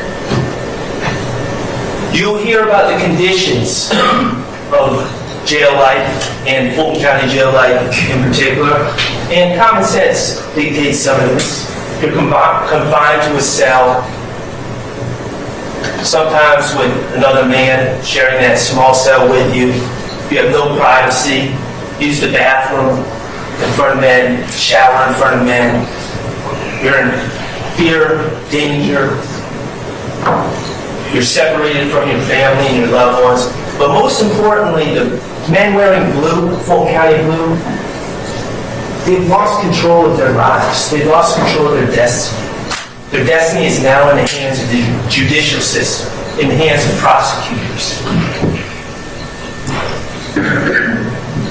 ladies and gentlemen, Fulton County blue is going to be a very important color in this case because the state's key witnesses in this case that they're going to call to testify, that I anticipate that they will call to testify against my client Shannon Stillwell, when they became involved in this case, they were all wearing the Fulton County blue. When Mary Zachary, Kenneth Copeland, Sammy Davis, Tremont Stillwell, Spencer Wright will hear them testify if they're called. You'll hear what they've said previously, perhaps. But what you should keep in mind is, when did these men say what they have to say? Did they say it when they first got the information to share? Or when they claimed they first got the information to share? Or did they share it when they found themselves wearing the Fulton County blue? When they no longer had control of their destinies and they needed a favor. And they decided to insert themselves into a high-profile case that could solve all their problems.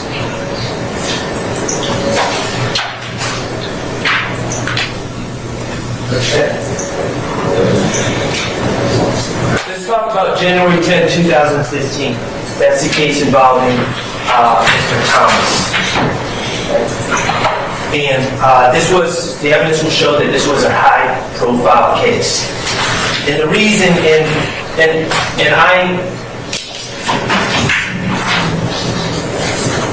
this is not me talking. I anticipate the evidence will show. I anticipate the state's own witnesses, the state's own gang investigators will tell you, not me talking. I anticipate they will tell you that Donovan Thomas was a big deal, that he was a gang leader, that he was the leader of the Inglewood family Bloods in Atlanta, that he was high-ranking. And that's what made this case a big deal on the streets. You'll also hear that this case, this shooting of Donovan Thomas, was caught on surveillance video. Now, I'm not going to suggest that it's the highest quality surveillance video, but it was caught on surveillance video. And you'll be able to watch the surveillance video. And you'll see McDaniel Street in downtown Atlanta at about 7:20 p.m. on January 10, 2015. Remember, winter, it's cold, dark, and you'll see a car zoom down McDaniel Street towards Northside Drive, headed northwest, I believe. And you'll see and you will hear testimony that Mr. Thomas was with other individuals. What they were doing, I don't know. But he was with other individuals in a parking lot in between two barbershops. One being Mr. George's barbershop and one being Mr. Bernard's barbershop.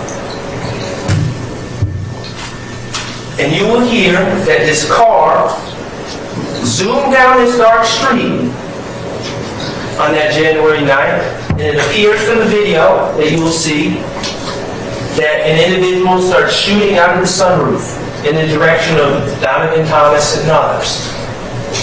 And you'll see that surveillance video for what it is and what it isn't.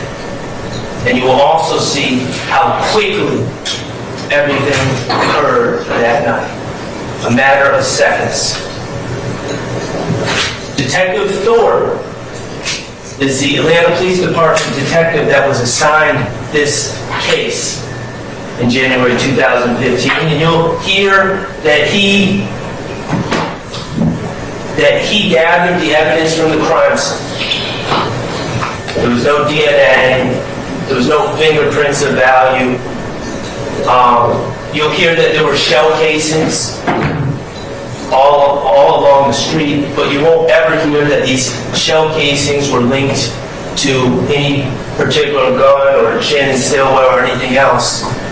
And there were no eyewitnesses on January 10, 2015 coming forward saying, yes, I was here and this is what I saw. And I saw this person do this. There was none of that. And you will hear that this case remained unsolved. No one had been charged for 9 months and 9 days.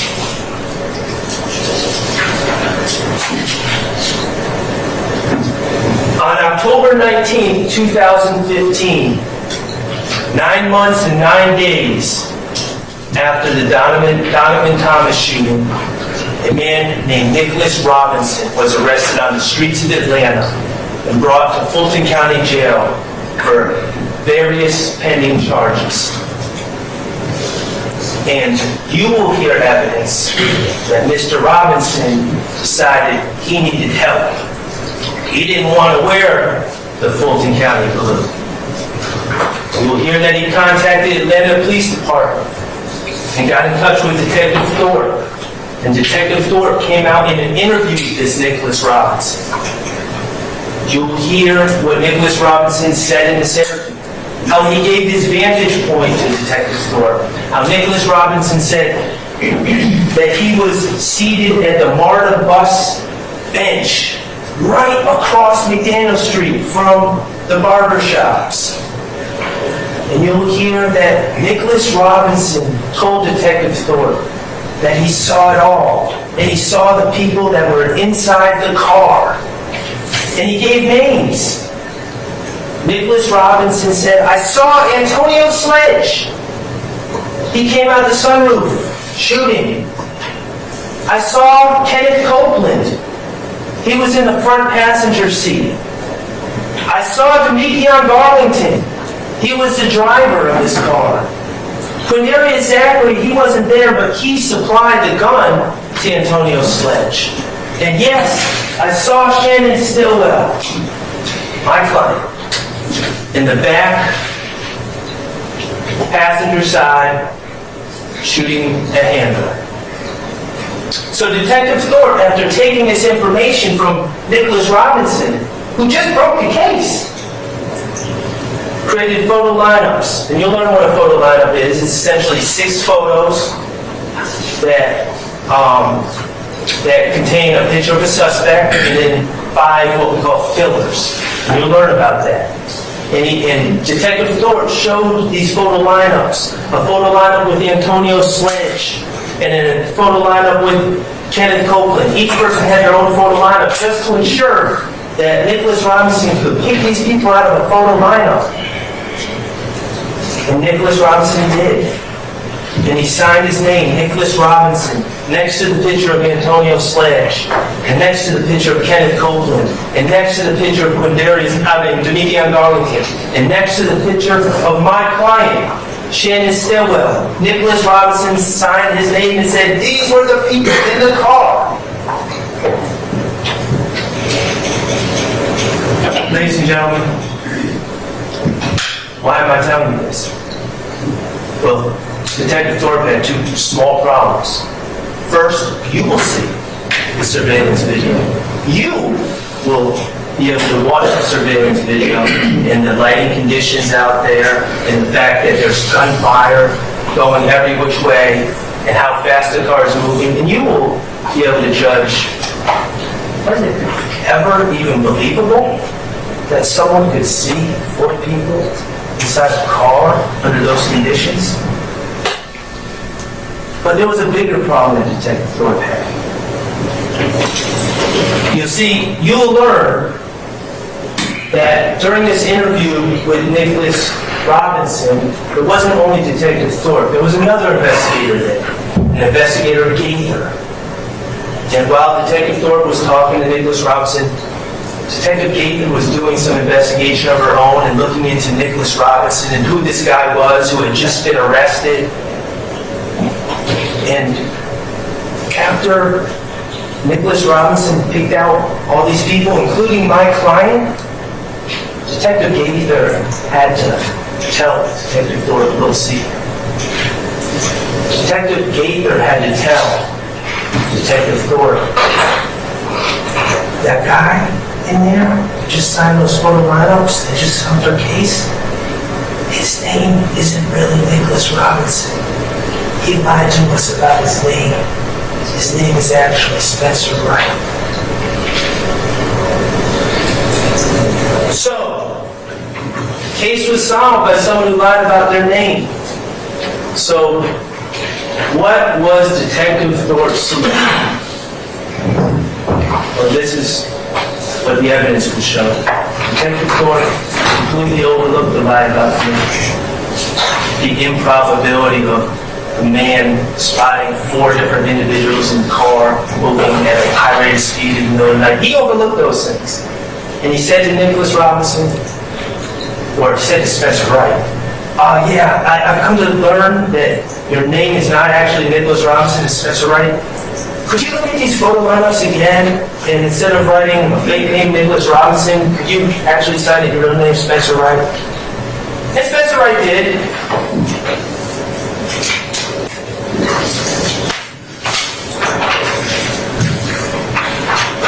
So what happened?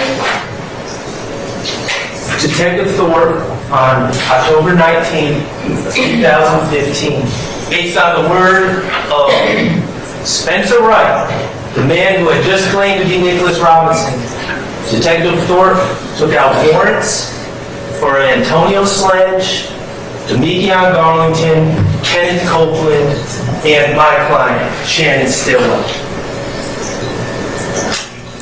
based on what Spencer Wright said. Okay. Since October 19th, 2015, people have had an opportunity to review some things on this case. The surveillance video that you will see, it's interesting because not only does it show me Daniel Street to catch the incident, but it also shows the Marta park bench right across from the barber shops on Big Daniel Street. And know who's in the know who's in the park bench? The bus Marta bench across from the barber shop? No one. It was all fabricated. It was all made up. It was all a lie. We've been able to review Spencer Wright's jail phone calls to associates made around that time. All but admitting, I'm lying. I need to get out of here. I'm inserting myself into a case so I can get favorable treatment, so that others get arrested. The state has since dismissed the charges against Antonio Sledge, Kenneth Copeland, and Demekion Garlington. They continue to push forward against Shannon Stillwell. Why is Spencer Wright so important? Why have I spent so much time talking about someone who clearly lied, who clearly wasn't there, who clearly made things up? Well, Spencer Wright gives us the blueprint. He tells us what to look out for. What was Spencer Wright wearing when he fabricated his story? Fulton County blue. What did he want? What was he in search of when he fabricated his story? Control of his destiny. He didn't want it to be left in the judicial system. He wanted to use something to get a deal. He wanted to take back control. That's what men in blue do. Okay. In this case, I anticipate the state will bring 4 witnesses forward. All 4 have certain things in common, as I stated. When they supposedly came upon information that was relevant, never shared it with law enforcement. But once they were wearing blue and they needed something, that's when they came up with their stories. I anticipate the state will call Quindarius Zachary, ironically, one of the people accused by Spencer Wright. You'll learn that he claims he knew information from January 10, 2015. January, February, March, April, May, never shared this information with anyone. But lo and behold, you'll hear he found himself in custody for serious charges on August 5th of 2015. Then all of a sudden he had a story to tell. You'll hear he gave a second statement to law enforcement approximately a year later, where he was in a room with the gang investigators, with prosecutors, including the prosecutors that were handling his case and had control over his destiny, his future, and his attorney. And you'll hear that he gave a second statement and was looking for a deal. Quindarius Zachary is no longer wearing blue.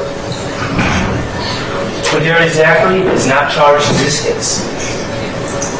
He got his deal. You'll hear about Kenneth Copeland. Again, someone ironically accused by Spencer Wright. You'll hear that Kenneth Copeland hates jail more than anything.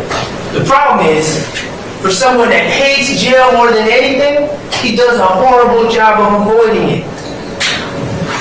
And you'll hear that throughout this investigation, he's repeatedly arrested by Atlanta Police Department and other jurisdictions. And you'll hear 2 of those arrests were on June 10th of 2015 for guns, found in possession of guns. October 28, 2021, guns, found in possession of guns. And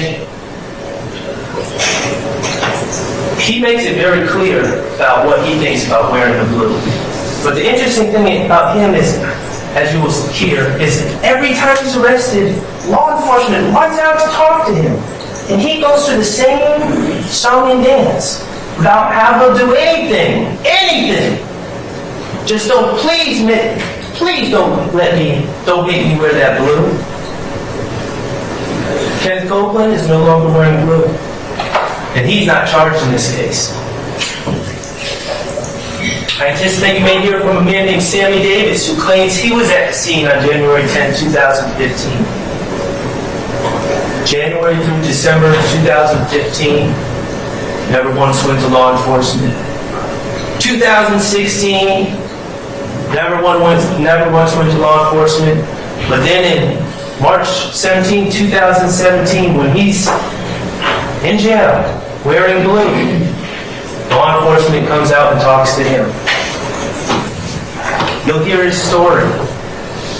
His story about how 2 cars were driving down McDaniel Street, and the first car sent a signal to the second car saying, Donovan Thomas is just leaving the barber shop, as a signal like it's time to shoot.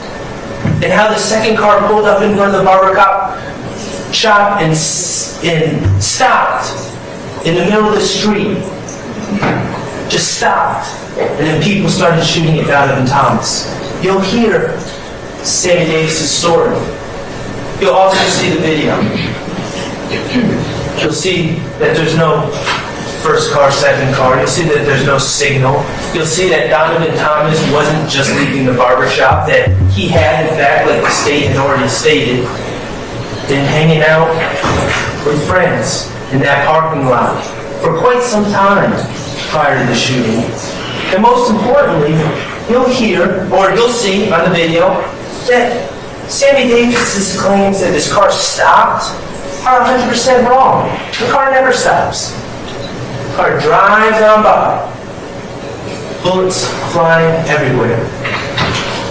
You'll be able to listen to Sammy Davis' story and compare it to the surveillance video and figure out how much value you should give his story. And finally, I anticipate you may hear from a man named Teron Stillwell. A man who curiously claims he's my client's uncle. Not sure what that's about. You'll hear that he claimed to come across important information in January of 2015. And he claimed he came across this important information while talking to someone with his wife, Vanetta Guffey, right there. You'll hear throughout all of 2015, never said a word to law enforcement, Wasn't until March 22nd, 2016. Guess what color Tremont Stillwell was wearing at that time? You got it. When he was in jail for serious charges, and he needed help.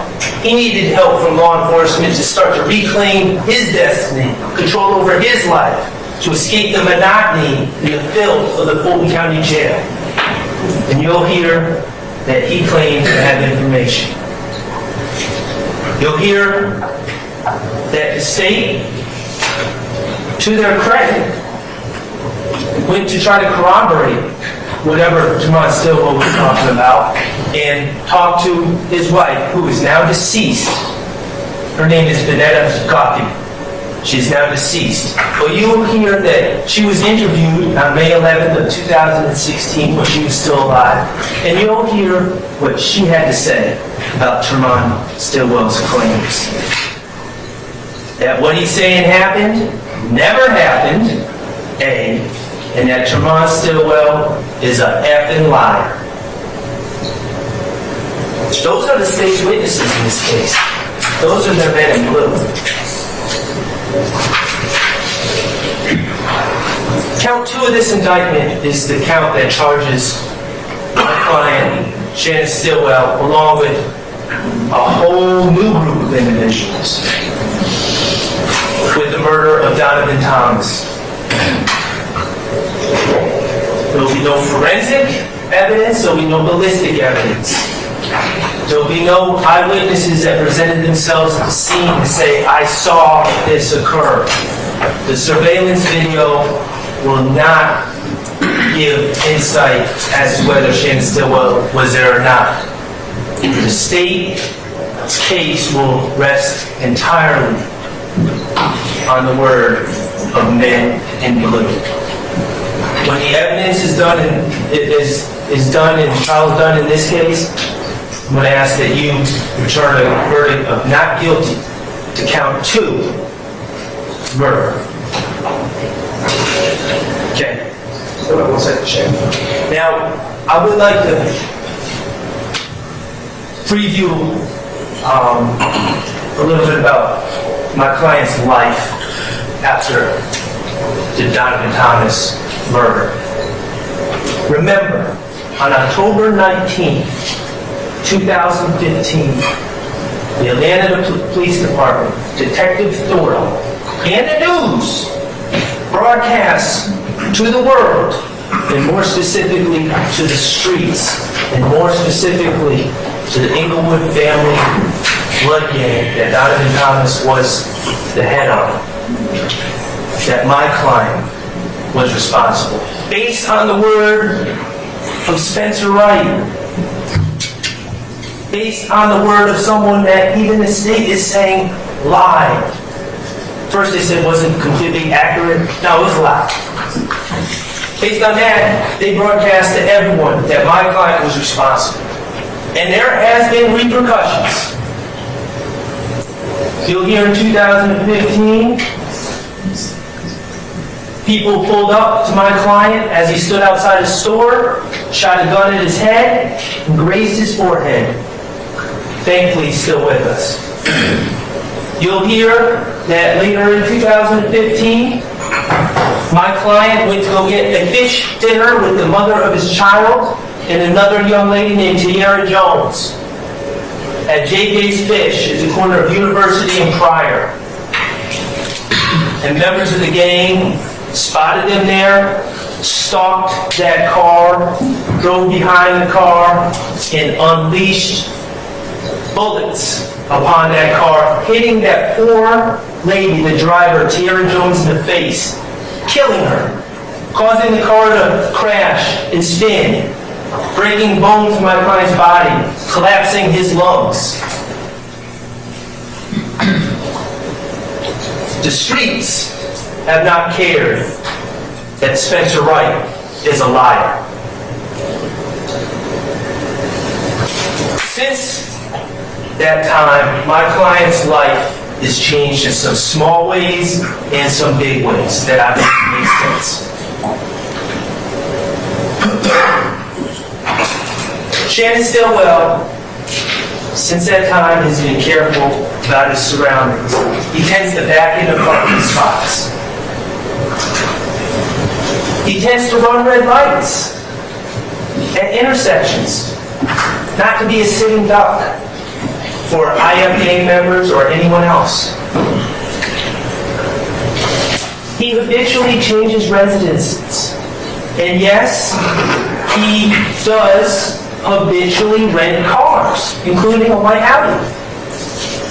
He does this, the evidence will show, so no one can associate him with any particular car. None of the YFN members can know where he is. And yes, when he rents cars, he does tint their windows, so no one can see in. That's the life he leads since 2015. And yes, when he leaves the house late at night, he does conceal his identity. It was during COVID, but he does wear a mask.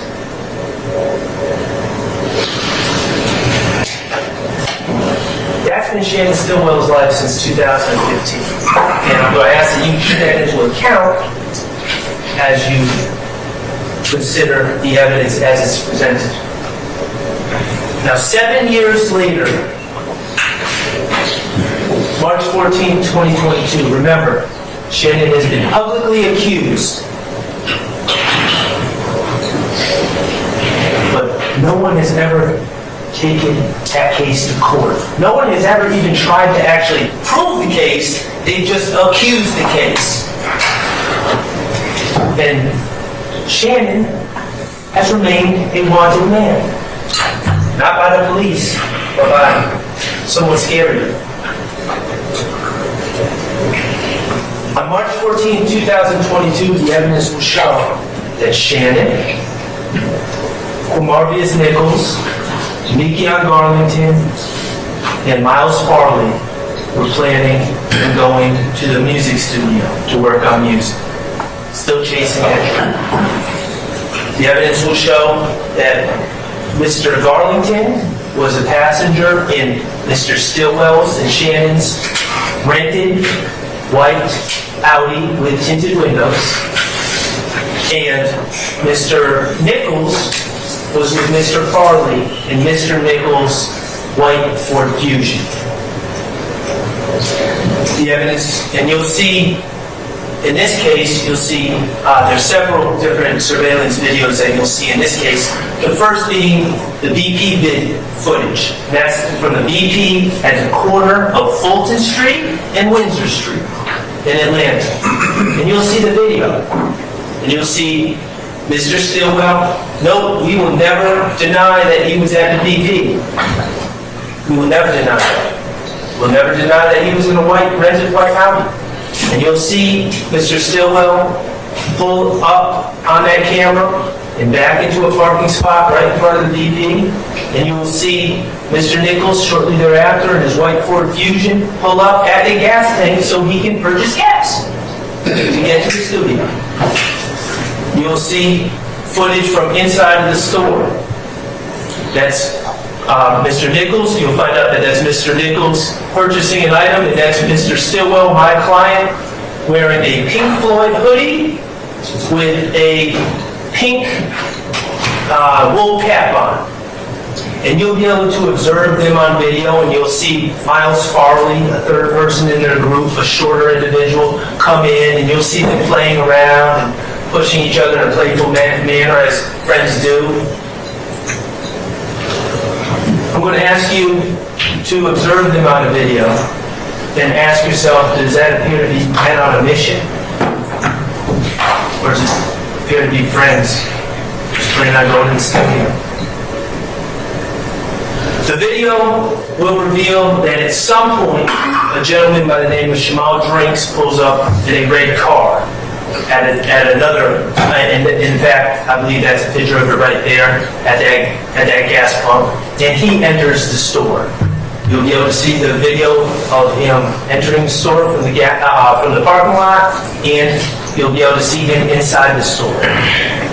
You'll see that he gets into some sort of argument or altercation, not an altercation, an argument It appears with the clerk, and he leaves the store, and he gets in his car.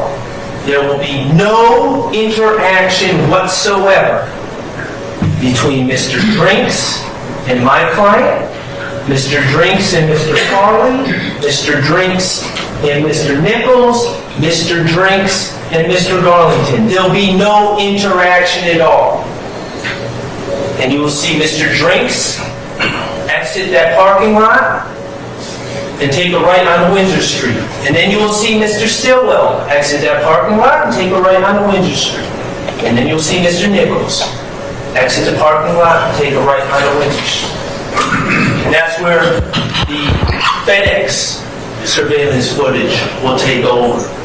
And you'll be able to watch the FedEx footage on Windsor Street, which will show these cars drive up and end up at a red light.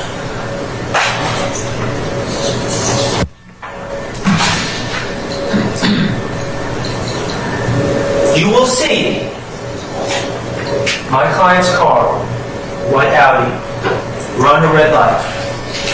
You will see Mr. Nichols follow my client's car and run a red light. Eventually, cars come in to replace him, and traffic flow continues and continues for several minutes. And eventually, a man who's just happened to be going the other way looks into Mr. Drinks' car, which is still sitting there, and notices that Mr. Drinks has been shot. What you will not see on this video is any indication at all that this shooting occurred while my client's car was beside Mr. Drinks. You will not see any muzzle flash, you will not see any commotion, you will not see any fight, you will not see anything at all that suggests that that's when the shooting occurred.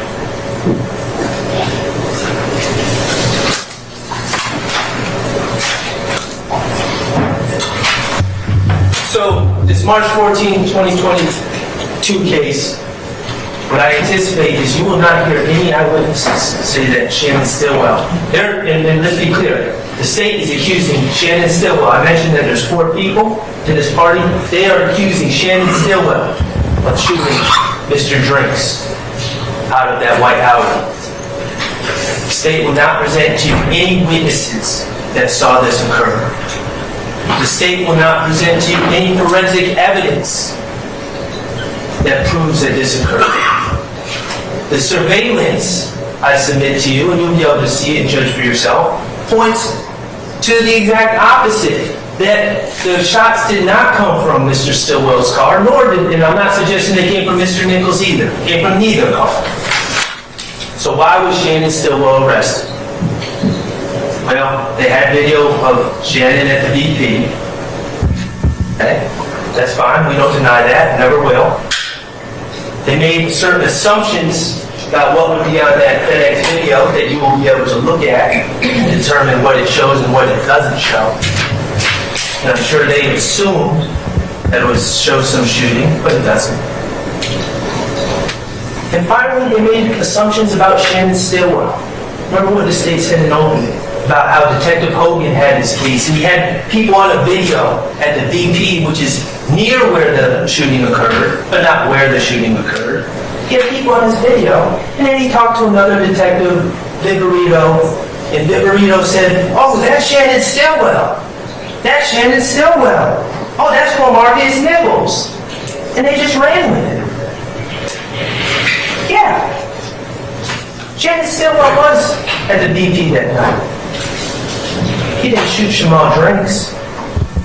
None of his friends shot Shamal Drinks. They went to the studio.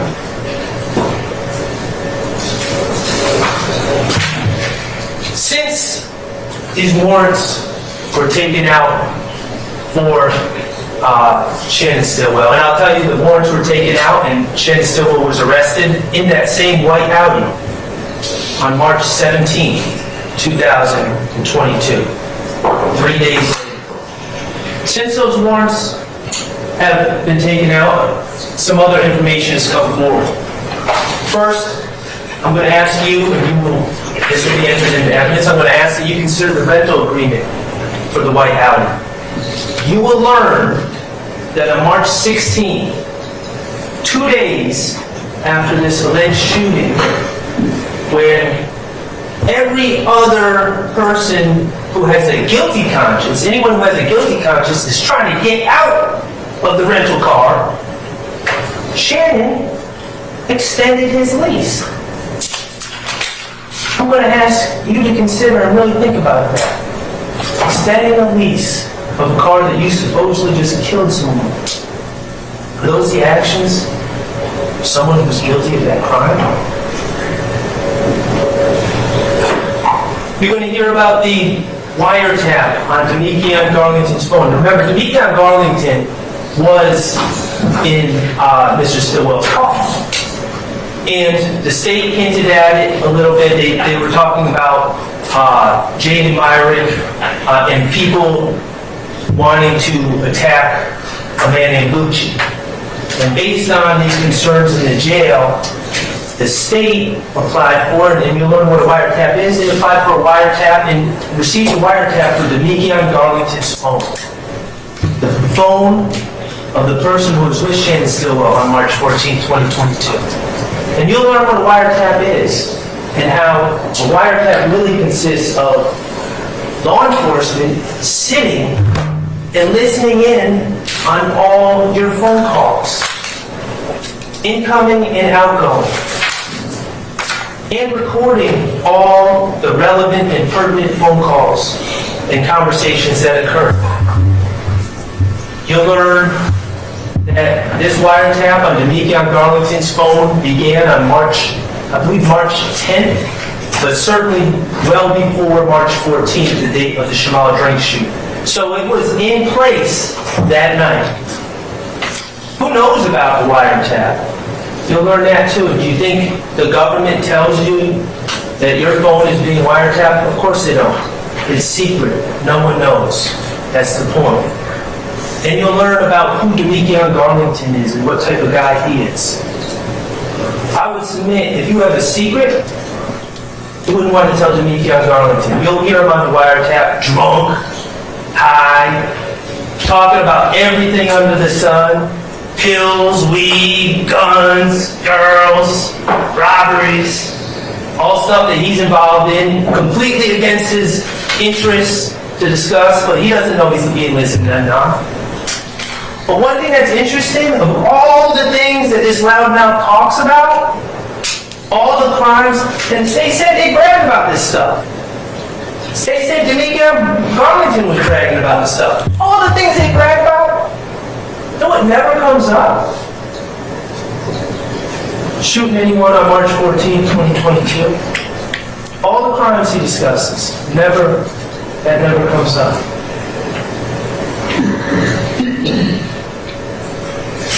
Finally, and most importantly, the science about this March 14, 2022 case. We're going to learn about gunshot residue. Gunshot residue testing that tests for microscopic particles that contain a combination of lead, barium, and antimony. Particles that come from the explosion of a gun and the gunshot primer that causes it. Synonymous with a firearm that has been fired. Who does gunshot residue testing? Georgia Bureau of Investigation, APD, all sorts of agencies to build cases against defendants. You'll learn how gunshot residue is collected. How you take a surface or a body part or an object, and you take these adhesive stubs, these official gunshot residue kits, and you dab the surface of an item as much as you want. You can use multiple stubs. And then you take these stubs and you place them under an electron microscope.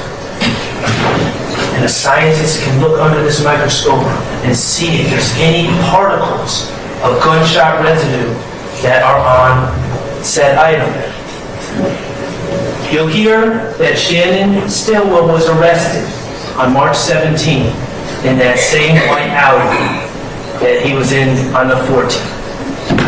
And you will hear that the crime scene technicians, in this case, made a specific decision to pick the best place on a car to test for gunshot residue.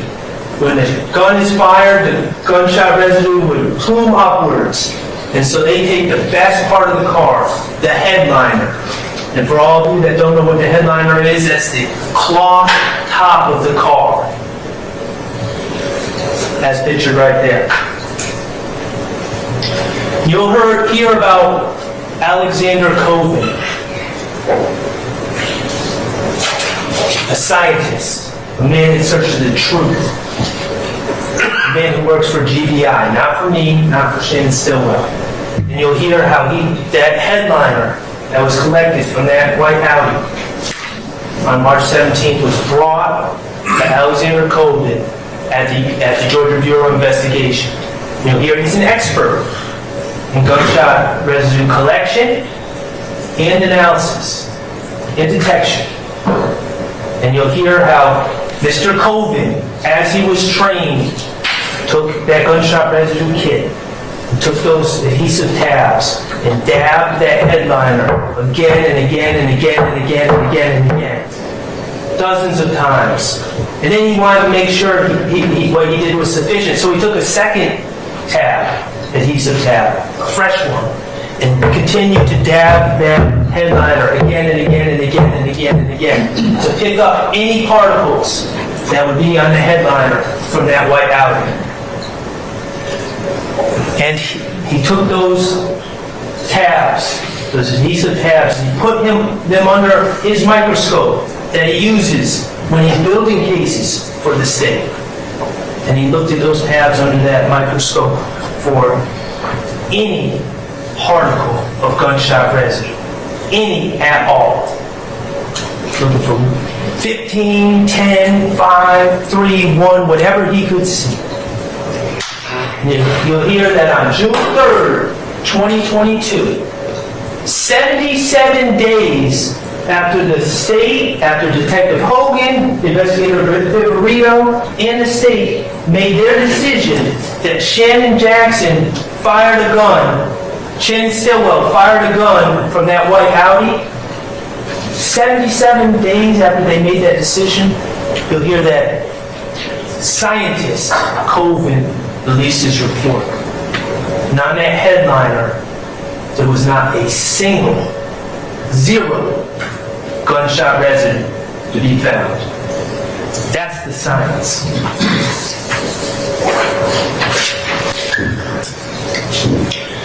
Ladies and gentlemen, regarding the March 14, 2022 case, the state has made 5 charges, 5 different counts against Shannon Stillwell, my client. First is count 49 on this indictment. It is murder, alleging that he shot out of the white Audi, his shot Jamal Drinks. The science belies those accusations. I'm going to ask you to find Shannon Stillwell not guilty of that count. Now, count 50 and 51 deal with violations of the Criminal Street Gang Act, Gang Activity Act, and they are essentially charges that say that Mr. Stillwell committed murder to further the interests of YSL, and he committed murder on behalf of YSL for the purposes of increasing his standing within the gang. Y'all are smart people. Obviously, I don't need to say it, but it'll make me feel better if I say it. If he's not guilty of count 49 murder, he cannot be guilty of count 50, and he cannot be guilty of count 51. Counts 52 and 54 similarly charge Shannon Stillwell with possession of a firearm by a convicted felon on March 14th of 2022 on the belief that he used a firearm to kill Jamal Drinks.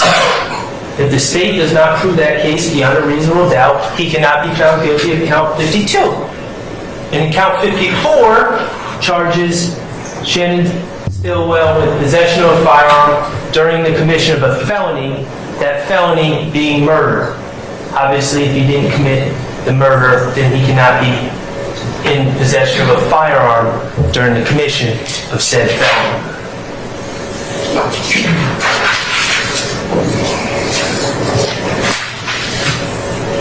In conclusion, my client has been charged with 2 separate murders. He's been wrongfully accused of 2 separate murders, and we plead absolutely not guilty. He's been charged with conspiracy to violate the RICO Act. And while he has sold marijuana in the past, those are his decisions for his benefit and had nothing to do with YSL or anyone else involved in this case. He's pled guilty to those charges. He's done his time. That makes him an ex-drug dealer. It doesn't make him a conspirator. It doesn't make him guilty of violating any RICO acts. The ground rules. Shannon Stillwell is presumed innocent. The state bears the burden of proof, and the standard of proof is beyond a reasonable doubt. I believe in this case, if you focus on where the state's evidence comes from, you will find that primarily it comes from the stories of men wearing blue. Fam, that literally wraps day 1 up. So as you can see, there was a lot of things going on with this trial. You gotta think about it. More than 5 people getting tried at once. It's crazy. Based on the information thus far, let me know how you feeling about the trial. But this was day 1 of the RICO against YSL. Let me know how you guys feel about this one in the comments. Don't forget to like and subscribe. Until then, I'll catch you guys on the next one, and we'll be ready for part 2 tomorrow.